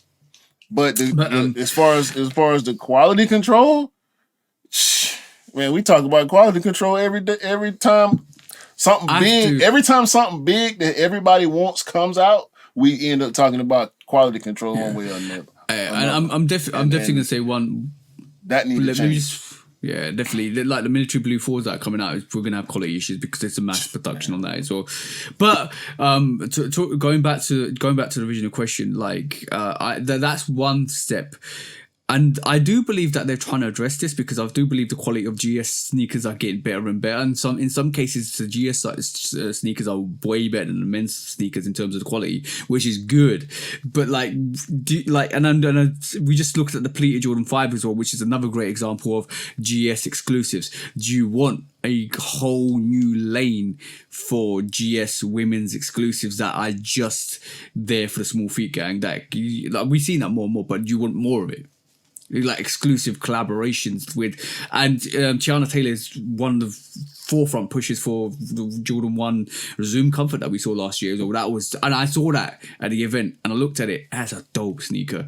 Like, how would you, if you were in charge of the women's division in any brand, maneuver? So see, that's a different question for me because I think it would be good to have more releases tailored towards specific people. I do see where they are pushing for certain things, but from my perspective, I kind of feel like they have to. And this is my opinion just based off of what I see from the people I know. Let me say that. I mentioned my middle school nieces. Yep. I take them to school, and Nike doesn't want to hear this, but most of those kids got off the bus or out of cars in Crocs. Who wants to see that? So, yeah, they're trying to do things because they have no choice. When you have this one shoe taking over everything, that's a problem. I think it's very very trendy because we when I was getting into the sneaker game, it was Vans. Hey Daniel, remember that whole famous what you got on your feet? That was a trend. A lot of people were wearing Vans. That's transition now. The newer generation, I'm gonna say, it's a trendy generation. They always work on trends. Whatever's trending, they will go and buy. So Crocs are trending, they will go and buy that. You had Vans that were trending years back, they will go and buy that. But the heritage companies like Nike and Adidas, I don't think they're worried, bro. I don't think they're worried. No, because they don't have to be worried. No. Here's what happened with Crocs, in my opinion. Talking to young people. Because I asked, we buy the shoes for the kids. And I ask, how am I spending $100 plus $200 on multiple pairs of shoes and you walking out the house in Crocs on a daily basis? Mm-hmm. Comfort. So if Nike, Reebok, Adidas, Puma, whomever, if they want to do something, much to what I said with my wide foot for years, make the shoes more comfortable. Aesthetically, they're very pleasing. Price-wise, that's on us. We're the parents now. We're the ones we're going to buy. We're going to invest. That's not a problem. But what happens when you have the preteens and the teenagers that have the 10, 15 boxes and they still walking out the house in the little $50, $60 pair of Crocs just because they can put the little gadgets or whatever you have on them. Ain't buying you no more sneakers. That's it. Well, we might not buy them, but guess what? It's comfort. Because these are the same kids that are walking back and forth, throughout school. And I'm not saying it's not trendy. It is absolutely trendy. But we go to the mall. We see these kids. Oh, it's not that they're not dressed up. They are. When it's time to get dressed up, they out there.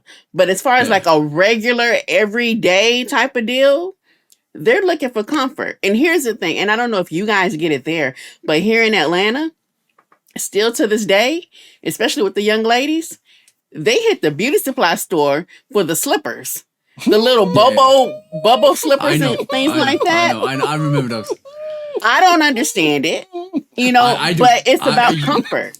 It's about comfort to them more than anything. I think you're right. But I also want to add on to what you just said, right? For a little kid, for a growing adult, let's call them growing adults, with no surplus income, right? And that's crucial.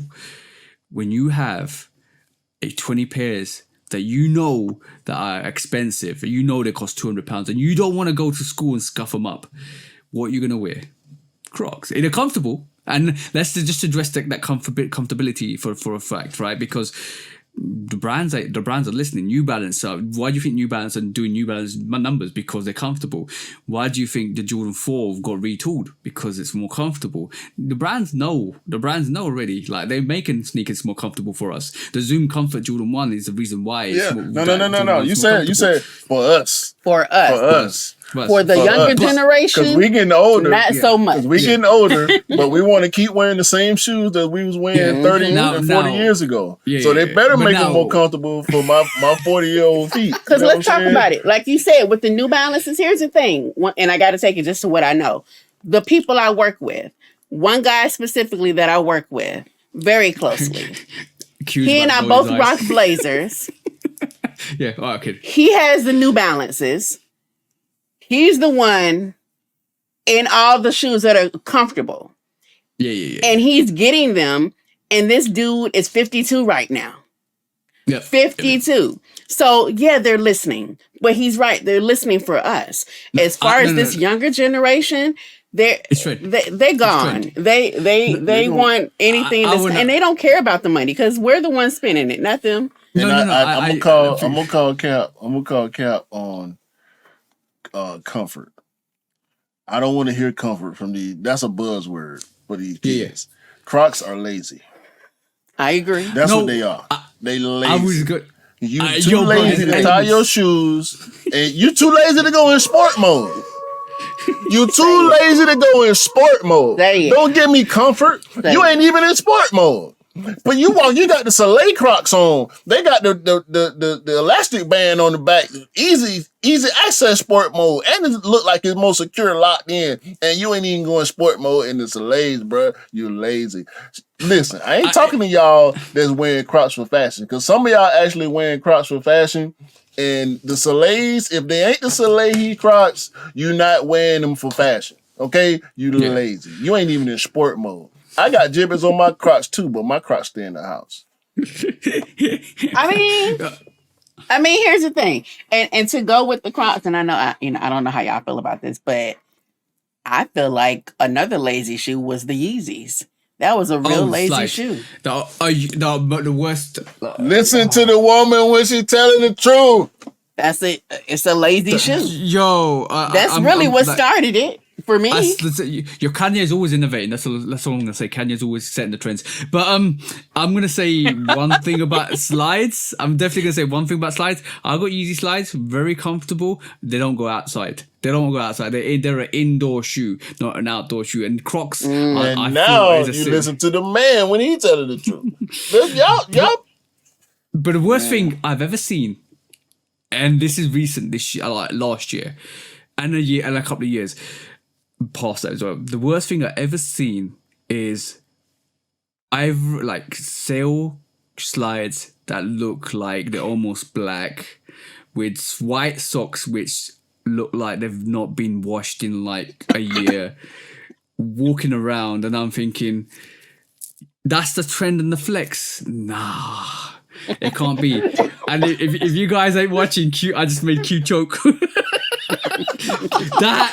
That is the most horrible thing I've seen.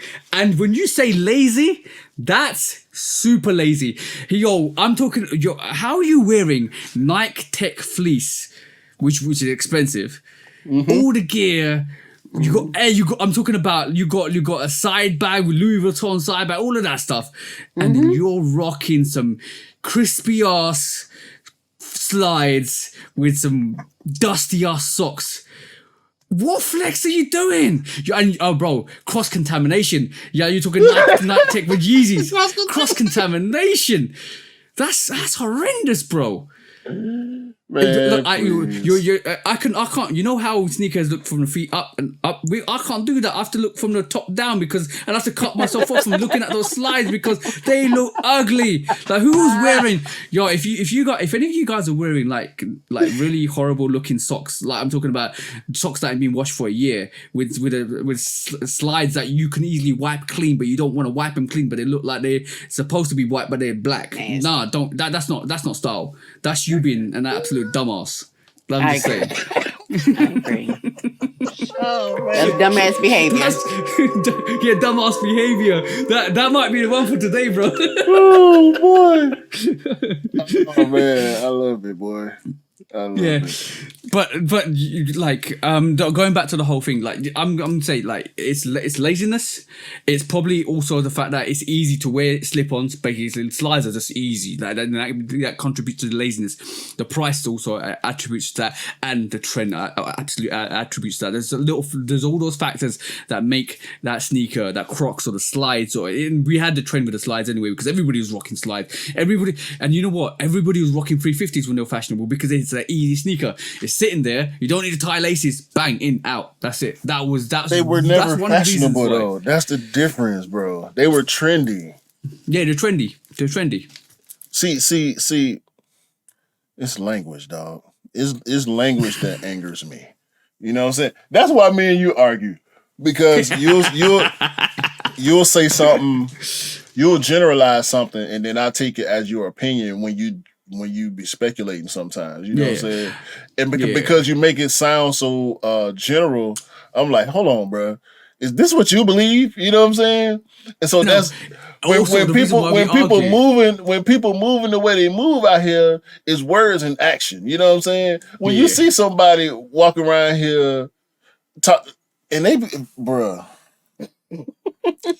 people be out here, rest in peace to Carl Weathers again. These dudes be out here Action Jackson with some Crocs on, dog. Yeah.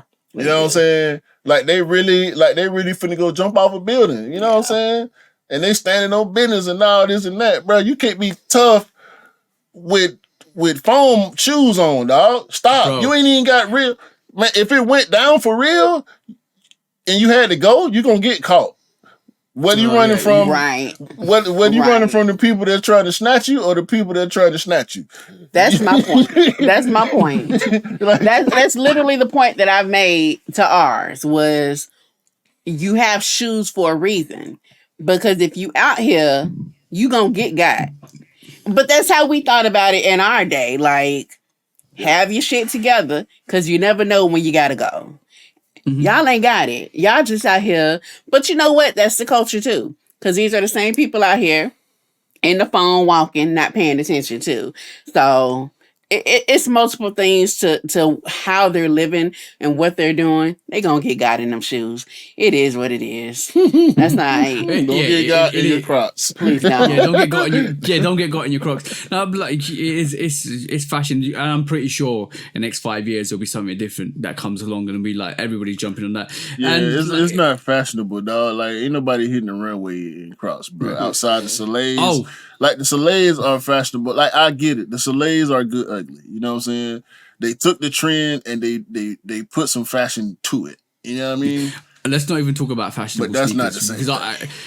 Let's not even talk about fashionable sneakers. I know what I shared to you this week, and we talked about the cockroach steppers. I know, bro. Fashionable sneakers, runway sneakers, don't belong. And Mel's looking at you like a bit with a side eye, but you need to show Mel those cockroach steppers because runway sneakers don't belong in casual sneakers or in the sneaker community either, because some of those sneakers are absolutely horrendous. Like, have you shown Mel the homeless Balenciagas Converses? Oh my! Maybe I did. The reaction, like, bro, like the runway sneakers ain't it? Runway, like, there's a variety levels of different sneakers: casual, slip-on, slides, Crocs, OGs, and stuff like that. But while Q pulls this up, I wanna take you through before we go to the quick strikes. I want to take you through something, right?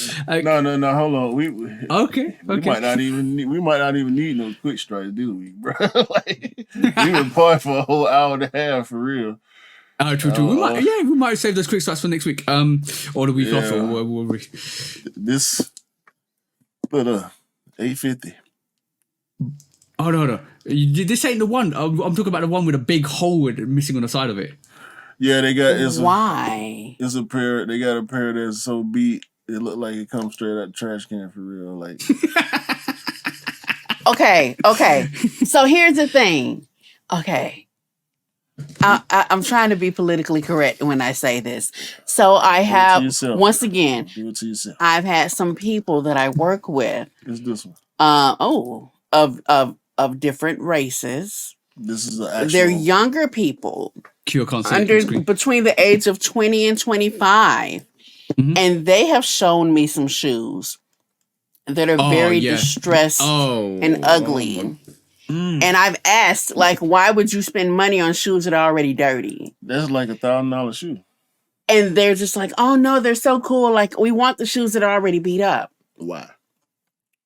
And I'm trying to rationalize it in my head. And their only answer is, well, because they're already beat up. What does that mean? The shoe is already beat up. So you want your clothes to be new, but your shoe to be beat up. And here's my, and once again, going back to the three of us and our struggles in growing up, we didn't want beat up shoes. Like, we wanted new shoes. So why are you now trying to have shoes that are already beat up? I'm confused. Oh, I got it. You probably will hit it. If you keep talking, you hit the nail on the head. I've got it. It's about, I've gone through the journey. I've put the time and effort into this sneaker. I've done your journey costs $300, $400 plus already. You ain't went through nothing. Nope. You know what? You know what the journey is. It's the you know what the journey is. My blue bottoms starting to turn yellow. That's what the real journey is. From where and by the way, I'm not trying to buy nothing that's already beat. No, I want to put the beat. That was my point about like having double ups. Like, it don't. I feel like it don't make sense for me to have double up because I'm not gonna beat the shoe enough to warrant having a brand new pair. The brand new pair is probably gonna go bad before I have a chance to wear it because I take such good care of my sneakers. You know what I'm saying?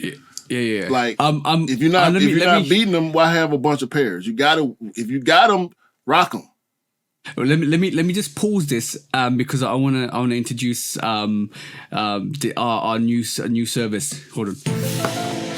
Introducing me and Q's new Bash sneaker for your pleasure, because we'll give you a Bash sneaker for whatever you price you want.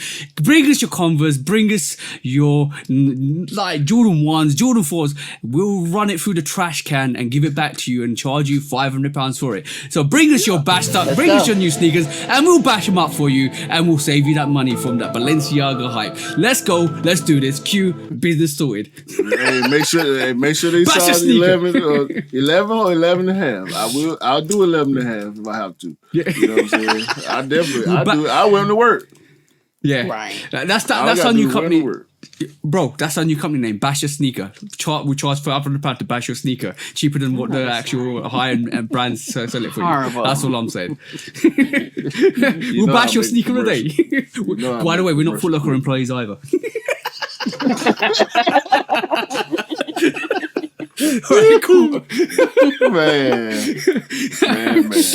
Bro, we do have a lot of, there's just so much BS that go into it, man. With this shoe shit, dog. We don't need this, man. We got enough. We got enough already. We don't need pre-beat shoes, man. No, we got no. Y'all need to let that trend go. Let it go because the companies believe it's good. We don't want it. Y'all messing up for us. You know what?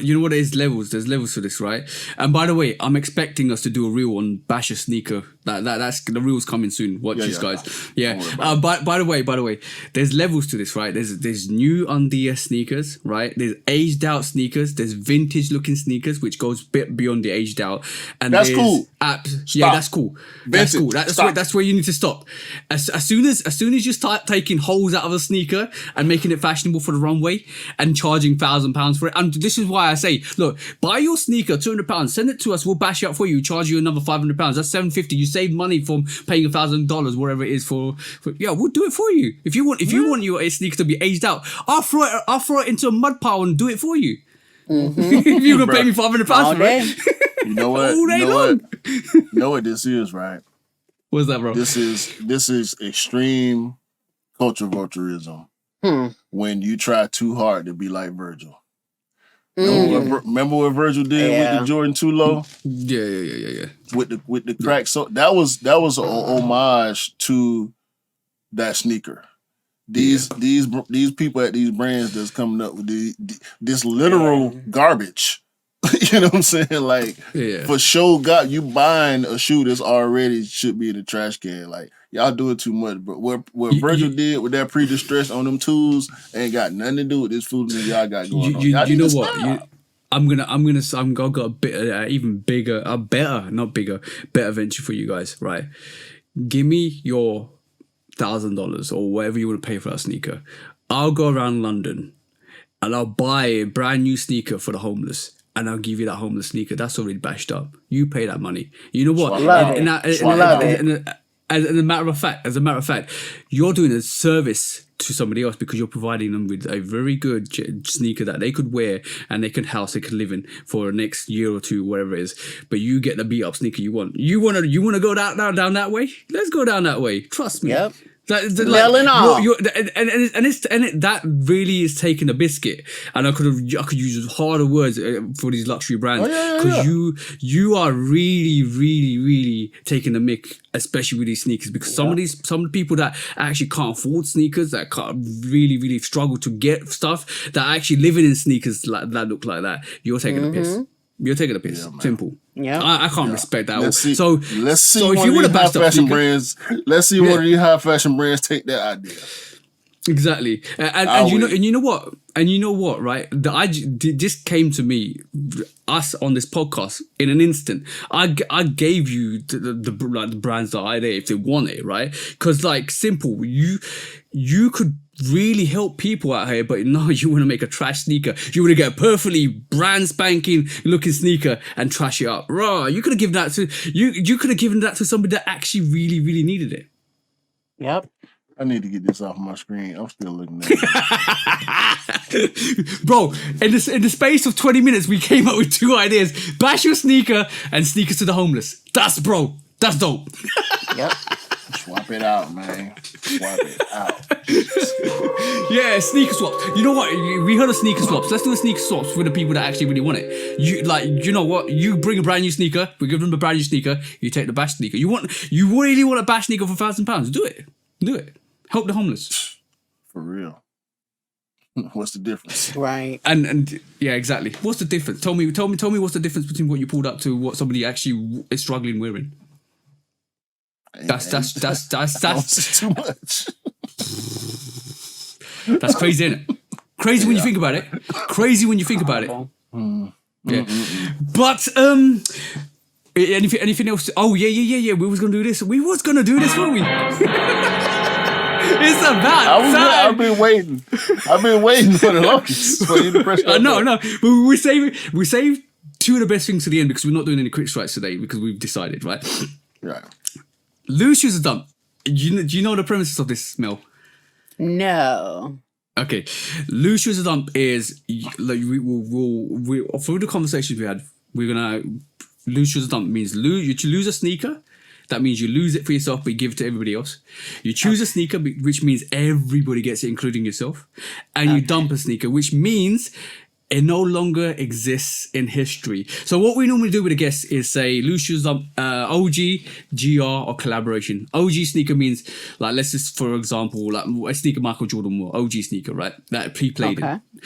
GR means general release sneakers, which is based on the OGs. It's a bit different colorways, which we want to call yeah. And then collaborations is anything that's touched with artists like Travis Scott, Virgil, all that stuff. Yeah, Amamanya and Boutiques. So what you're losing, what you're choosing, and what you're dumping. What am I losing? OGs, GRs, and collabs. OGs, what am I losing OG wise? No. Those are just the categories. Oh, what am I? Oh, OGs. GRs. Oh gosh, she just got it. She just got it. She just understood what the assignment was. Yeah, it's a hard question. And she ain't a sneakerhead, so she probably thinking more about my collection than she is about hers. Very much so. Very much so. What am I losing? It means I know. you can't get it, but everybody else can.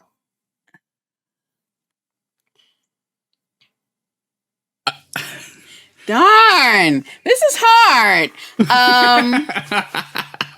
It always I is hard. can't get it, but everybody else can. Everybody else can get it, yeah.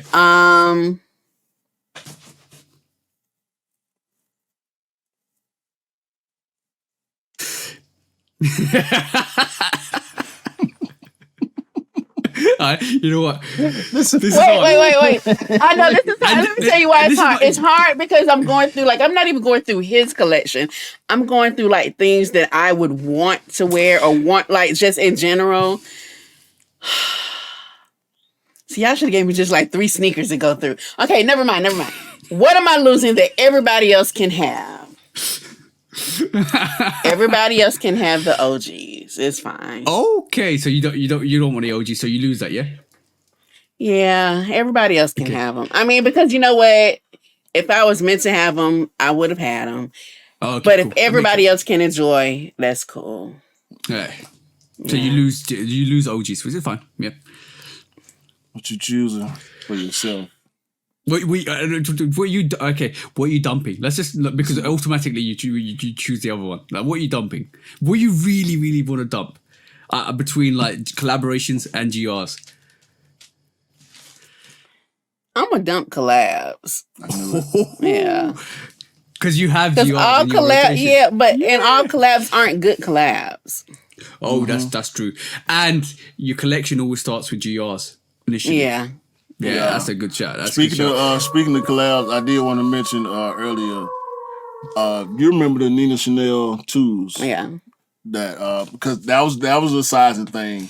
She didn't realize that it was women's sizes. She had bought a pair for me, but she got a women's 11. Yeah. Instead of a men's 11. You know what I'm saying? So we end up having, because it sold out, so we have to end up sending it back. Hated that. But damn it. Nina Chanel got a 3 coming this year. Okay.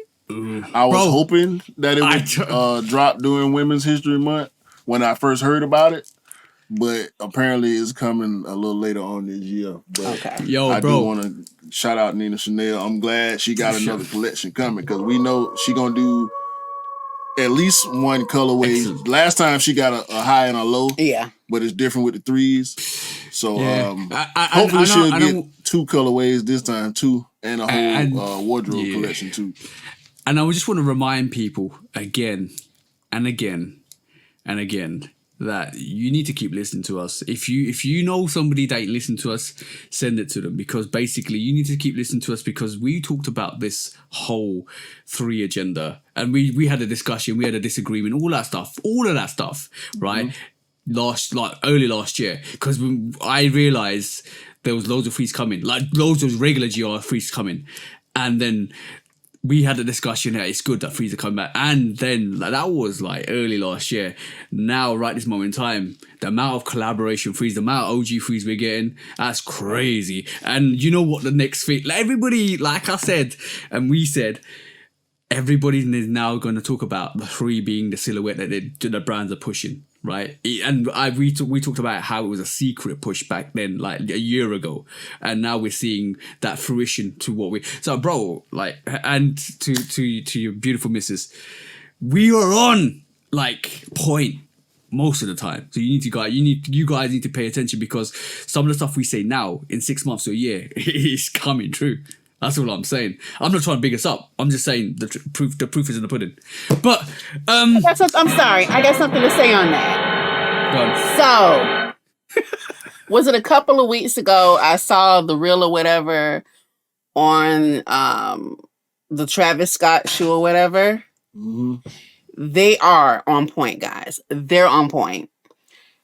I had this conversation in my kitchen with him 2, maybe 3 years ago about how the Travis Scott shoe looked like other shoes. Mm-hmm. Oh yeah, I remember them talking about it on the show when it first came out.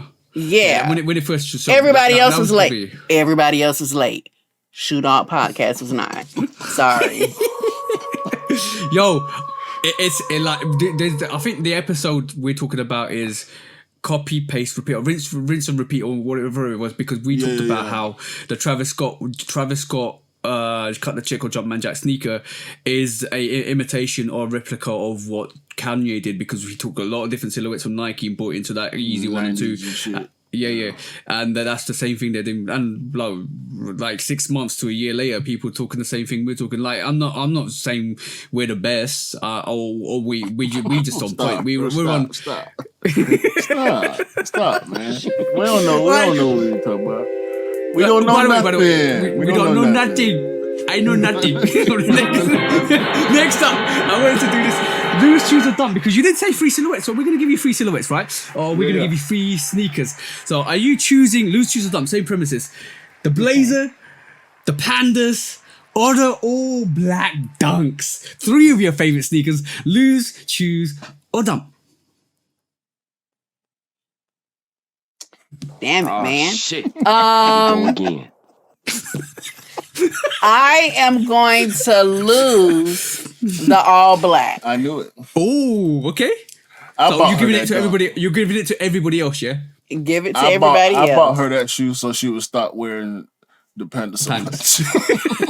I know what she's choosing already, bro. I know what she's choosing already. I am choosing the Blazers. I knew you was going to choose the Blazers because that's your first ever. Yeah. And you're dumping the Pandas, yeah? I'll dump the Pandas, but I don't want to, but I will. That's good. But I don't want for to, everybody. But I will. It's good for everybody. It's good for the whole world. No more Pandas for nobody. You heard it here. You heard it here on the Shoe Dog podcast. It's official. The Pandas is dead. Yes. No. It might be flashy thing. No. It might be flashy thing. No. The panda dunk never existed. Never will we refer to this animal with association with a sneaker made by Nike ever again. See, 100%. Can I say why? Let me tell you why I'm going to dump them. You got because no, because if I dump them, if I have to, and if they never existed, I'll just rock my black and white Adidas. Ooh. My Adidas. Yeah, that's a question I got for you. Actually, all right, man, that's enough. Episode, what is it? Episode 107. No. Episode 107, Shootout Podcast. No. We gonna get on up. Everybody say thank you to our special guest. She will never make another appearance on the podcast. I got a question. All right, I got a question. So, Mel. Yes. How do you feel about the unofficial official Nike spokesman in your house? So I heard that you had to take him to court. No, not me. Somebody wanted to take him to court. Someone wanted first off. Ian? He knows somebody. It was Ian. Every week you mentioned Ian. Every week. Ian, let me say this to you, Ian. Don't you worry about taking my husband to court, because I'm going to take him to court, okay? What, today? Because he going to tell me it's checks over stripes, and I'm going to tell him it's checks and stripes all day, every day. So don't you worry about it, sir. I got this over here, okay? Now, how do I feel about it? Yeah. It's one of those things in the culture where you like what you like. Yeah, I agree. And I don't personally care for it because I do feel like he could use a little more variety in the collection. But I get it. This goes back to, him being younger, and even when we met, like, he had Adidas, he had different shoes, so it's not like he's never worn these shoes. It's not like he's never had. What changed? That's the thing. What changed? just being real honest, we leveled up and we were able, like, once we got good and everything was where we needed it to be, I was like, run it, go do and get what you want. Don't worry about getting what you have to get. Get exactly what you want to What get. you want. Yeah. So I wants respect versus that. needs, that's what changed. I respect that. I truly do respect that, because sometimes Yeah. it gets like that. But I want to just pull this up, right? I want to just say this, bro. There's one sneaker that even if you're a Nike head, you need to have. You you definitely need to have, and it's this. This is the 84 Forum. This is the one sneaker Michael Jordan wore in the Olympic trials before he got signed to Nike. You need to have that sneaker, bro. That's Michael Jordan worn sneaker. Out of nostalgia, you need to have that. Are y'all done? Are y'all done? I done gave y'all moment. I done gave y'all moment. No. Ain't no less nothing. Hold on. Cause you talking about checks and stripes. That's what it is. It's 2 pair of Adidas in your whole collection, in your 30, 40 pair collection. It's 2 Adidas. Who bought it? You did. Gotta respect you for that, bro. How many times you wore it? I've worn them, I think. I think, you know what the funny thing was? I think. How many times you done wore your dunks and your blazers, and your 5s? You used to wear them 5s all the time, them Flint 7s. You used to destroy them Flint 7s, boy. I'm talking about. I still wear the Flint 7s. Those are my workout walk shoes and things like You know that. what? They're that I love comfortable. you. I love your guys' dynamic. I love your guys' That's dynamic. right. Seriously, is awesome. But shall we go to Sneaker Court, because there's some amazing news this week? Shall we do that? Let's do it. Right, let's go.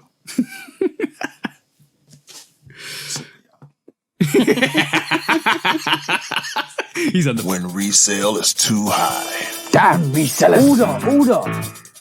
When hype beats go too far. These damn hype beasts.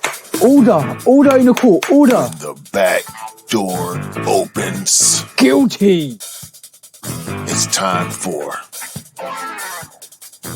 Order in the court. the sneaker court of public Guilty. opinion.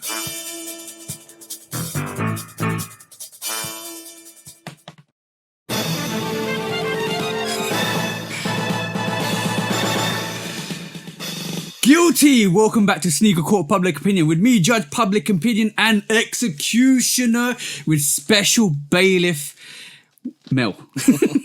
Mel B. There you go. Special Spice Girl for today. But yes, today we're looking at a case which we covered. We covered several cases in this kind of context because we felt like this needed to be covered, and it was especially with the robberies in Memphis. And good news, it's not a court case. It's a arrest and you are going to go to jail case, because it feels like this week the police in Memphis arrested 9 people in relation to the $50K worth of Nike merchandise, which was stolen from the actual stores or the warehouses, whatever it was. But it also is. That's a rail box car. Yeah, rail car. Yeah, it's also the rail car. So there's a lot of other cases we've seen in stores and all of that stuff. So they're still catching people. These might be the same people that actually caught, or actually in connection to the other cases in Memphis and Chicago. And it's going to be quite interesting to see. The funny thing about this was they got a tip off from people. So the funny thing about this court case was that they were loading these stolen Nikes into their cars as they were getting arrested, bro. You couldn't make this up. Talk about caught sneak-handed, bro. that happened. It was in the heat of the moment, pun intended, and it literally is good to see that the police are cracking down, bro. Play that video. Let's just have a look at what the actual report was, because that was epic to see. Because it's good to see that we're getting some resolutions to some of these cases, because it was not good to see like thousands of dollars being stolen from the Nike warehouses or the Nike shops, and they're ransacking shops, which is crazy. I just don't understand why you would do that in the first place. Because when you get off to unless you really want it to be caught, and unless you really want it to kind of like how are you getting away with stealing all of that amount of money and thinking you can get away with it? It's good that they got caught. I'm pretty sure more people will end up getting caught over the next year or so, and making sure this bad behavior doesn't exist. But yeah, go, bro. Let's play this. News tonight at 6 out of North Mississippi, where a police presence is unfolding in Holly Springs. Good evening to you, and thanks for being with us. I'm Shay Arthur. Now, we have a crew on the way to that scene. That's off East Dorn Avenue. We'll keep you updated as we learn more information tonight. And new tonight, 5 men are facing charges. Get this, they're accused of stealing $50,000 worth of Nike sneakers from a train boxcar. Memphis police say it was a tip from a concerned citizen that led them to make that discovery. WREG's Alan Self brings us the details in this case tonight. Shay, investigators say an absurd amount of merchandise was found, and police were able to make arrests after an anonymous tip. After getting a call from a concerned citizen, an officer arrived to a house on Todd's Creek Cove in Frazier. According to reports, the officer called backup after noticing several men loading large boxes into a Dodge Durango. When additional officers came to aid the arrest, they located a total of 68 cases of Nikes, 35 in the Durango, 3 in another vehicle, and 30 more in the home the suspects were coming from. This all happened yesterday from around 9 a.m. until around noon. CSX Railroad and Nike representatives arrived to the scene as well, confirming these cases of Nikes were stolen overnight from this rail yard behind me. In North Memphis, Alan Self, WREG News, Channel 3. And the Tennessee Lottery is proud to. That's the best thing that could. That's the best thing that could have happened in that case, because basically it means that people get arrested. Yeah, I hope that you're thrown away in prison, locked away, the key thrown away. You get to wear some dusty ass Yeezy pods or some Crocs and not allowed to wear any heat, because guys, like you still. That five finger discount is probably going to lead you to 5 to 10 years in prison. So that is a good case on Sneaker Court Public Opinion. And finally, we have some good news. That's what I'm saying. Anything you want to say, bro? Stop being stupid, man. Just stop, bro. Stop. We hate. Listen. We don't want to see y'all young fellas out here crashing out, but if you crash out and they catch up with you, them the circumstances, bro. So it's on you. Yep. It's sad. Definitely. I got something to say. I have something to say. So I don't even know if this was a setup. Let me say, I'm in the rail industry. I'm in the rail industry. So for this to be the case for today, for those to be in boxcars, when they have unloading of boxcars, the typical way that they unload boxcars is to either take them into a location and flip them over, or to take like a crane of some sort, or like a dolly of some sort, and go in and pull different product out. If they're putting Nike boxes, like just putting shoes in boxcars, it's likely, but not too likely. So what am I saying here, people? That was a setup. They knew. It's an inside job. It's an inside job. They knew it was going to happen. So also with that, after visiting Memphis, the way they have it set up there, like even where the planes fly in and things, they're wondering how people are able to get this merchandise. There's not a lot of security or closed gates around the planes. There's not a lot of security around rail yard. So that CSX yard, even though you saw no trespass, I guarantee you that yard is open. There's someone that should be on premise at all times. Those people be asleep. Let's call it what it is. Trains run 365, 24/7. So if a train is stopped, that would have meant that they would have had to be loading that train with that product or unloading it. If the facilities in Memphis, they would have been loading it. It should have been getting shipped out. No. It would have been coming in. So we've been From coming into the overseas. location. Off a ship. Nike's stupid to let product like that sit.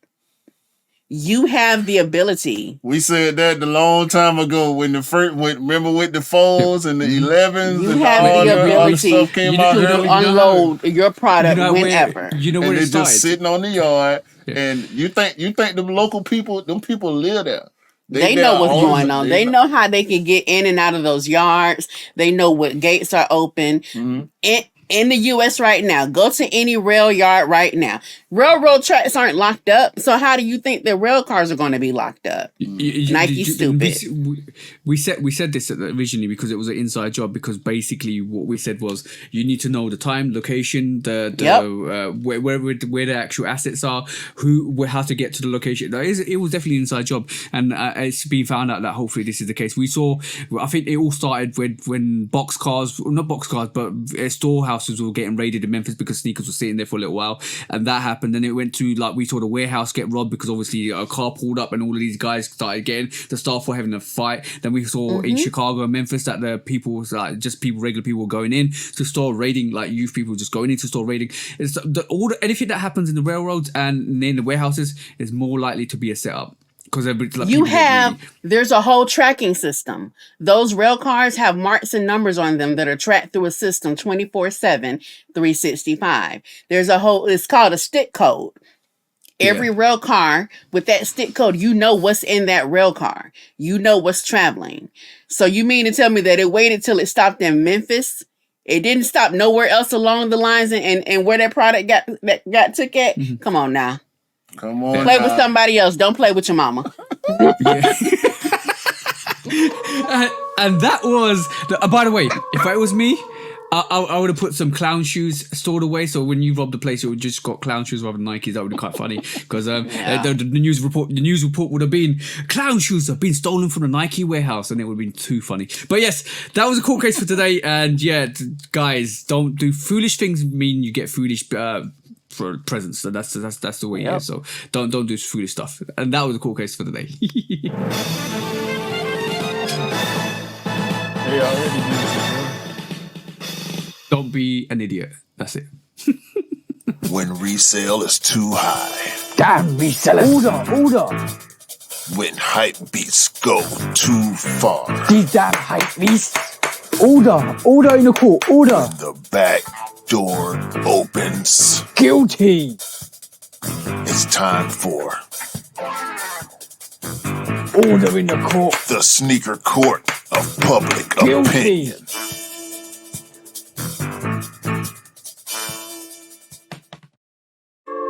Hey, that was good. Good court case there.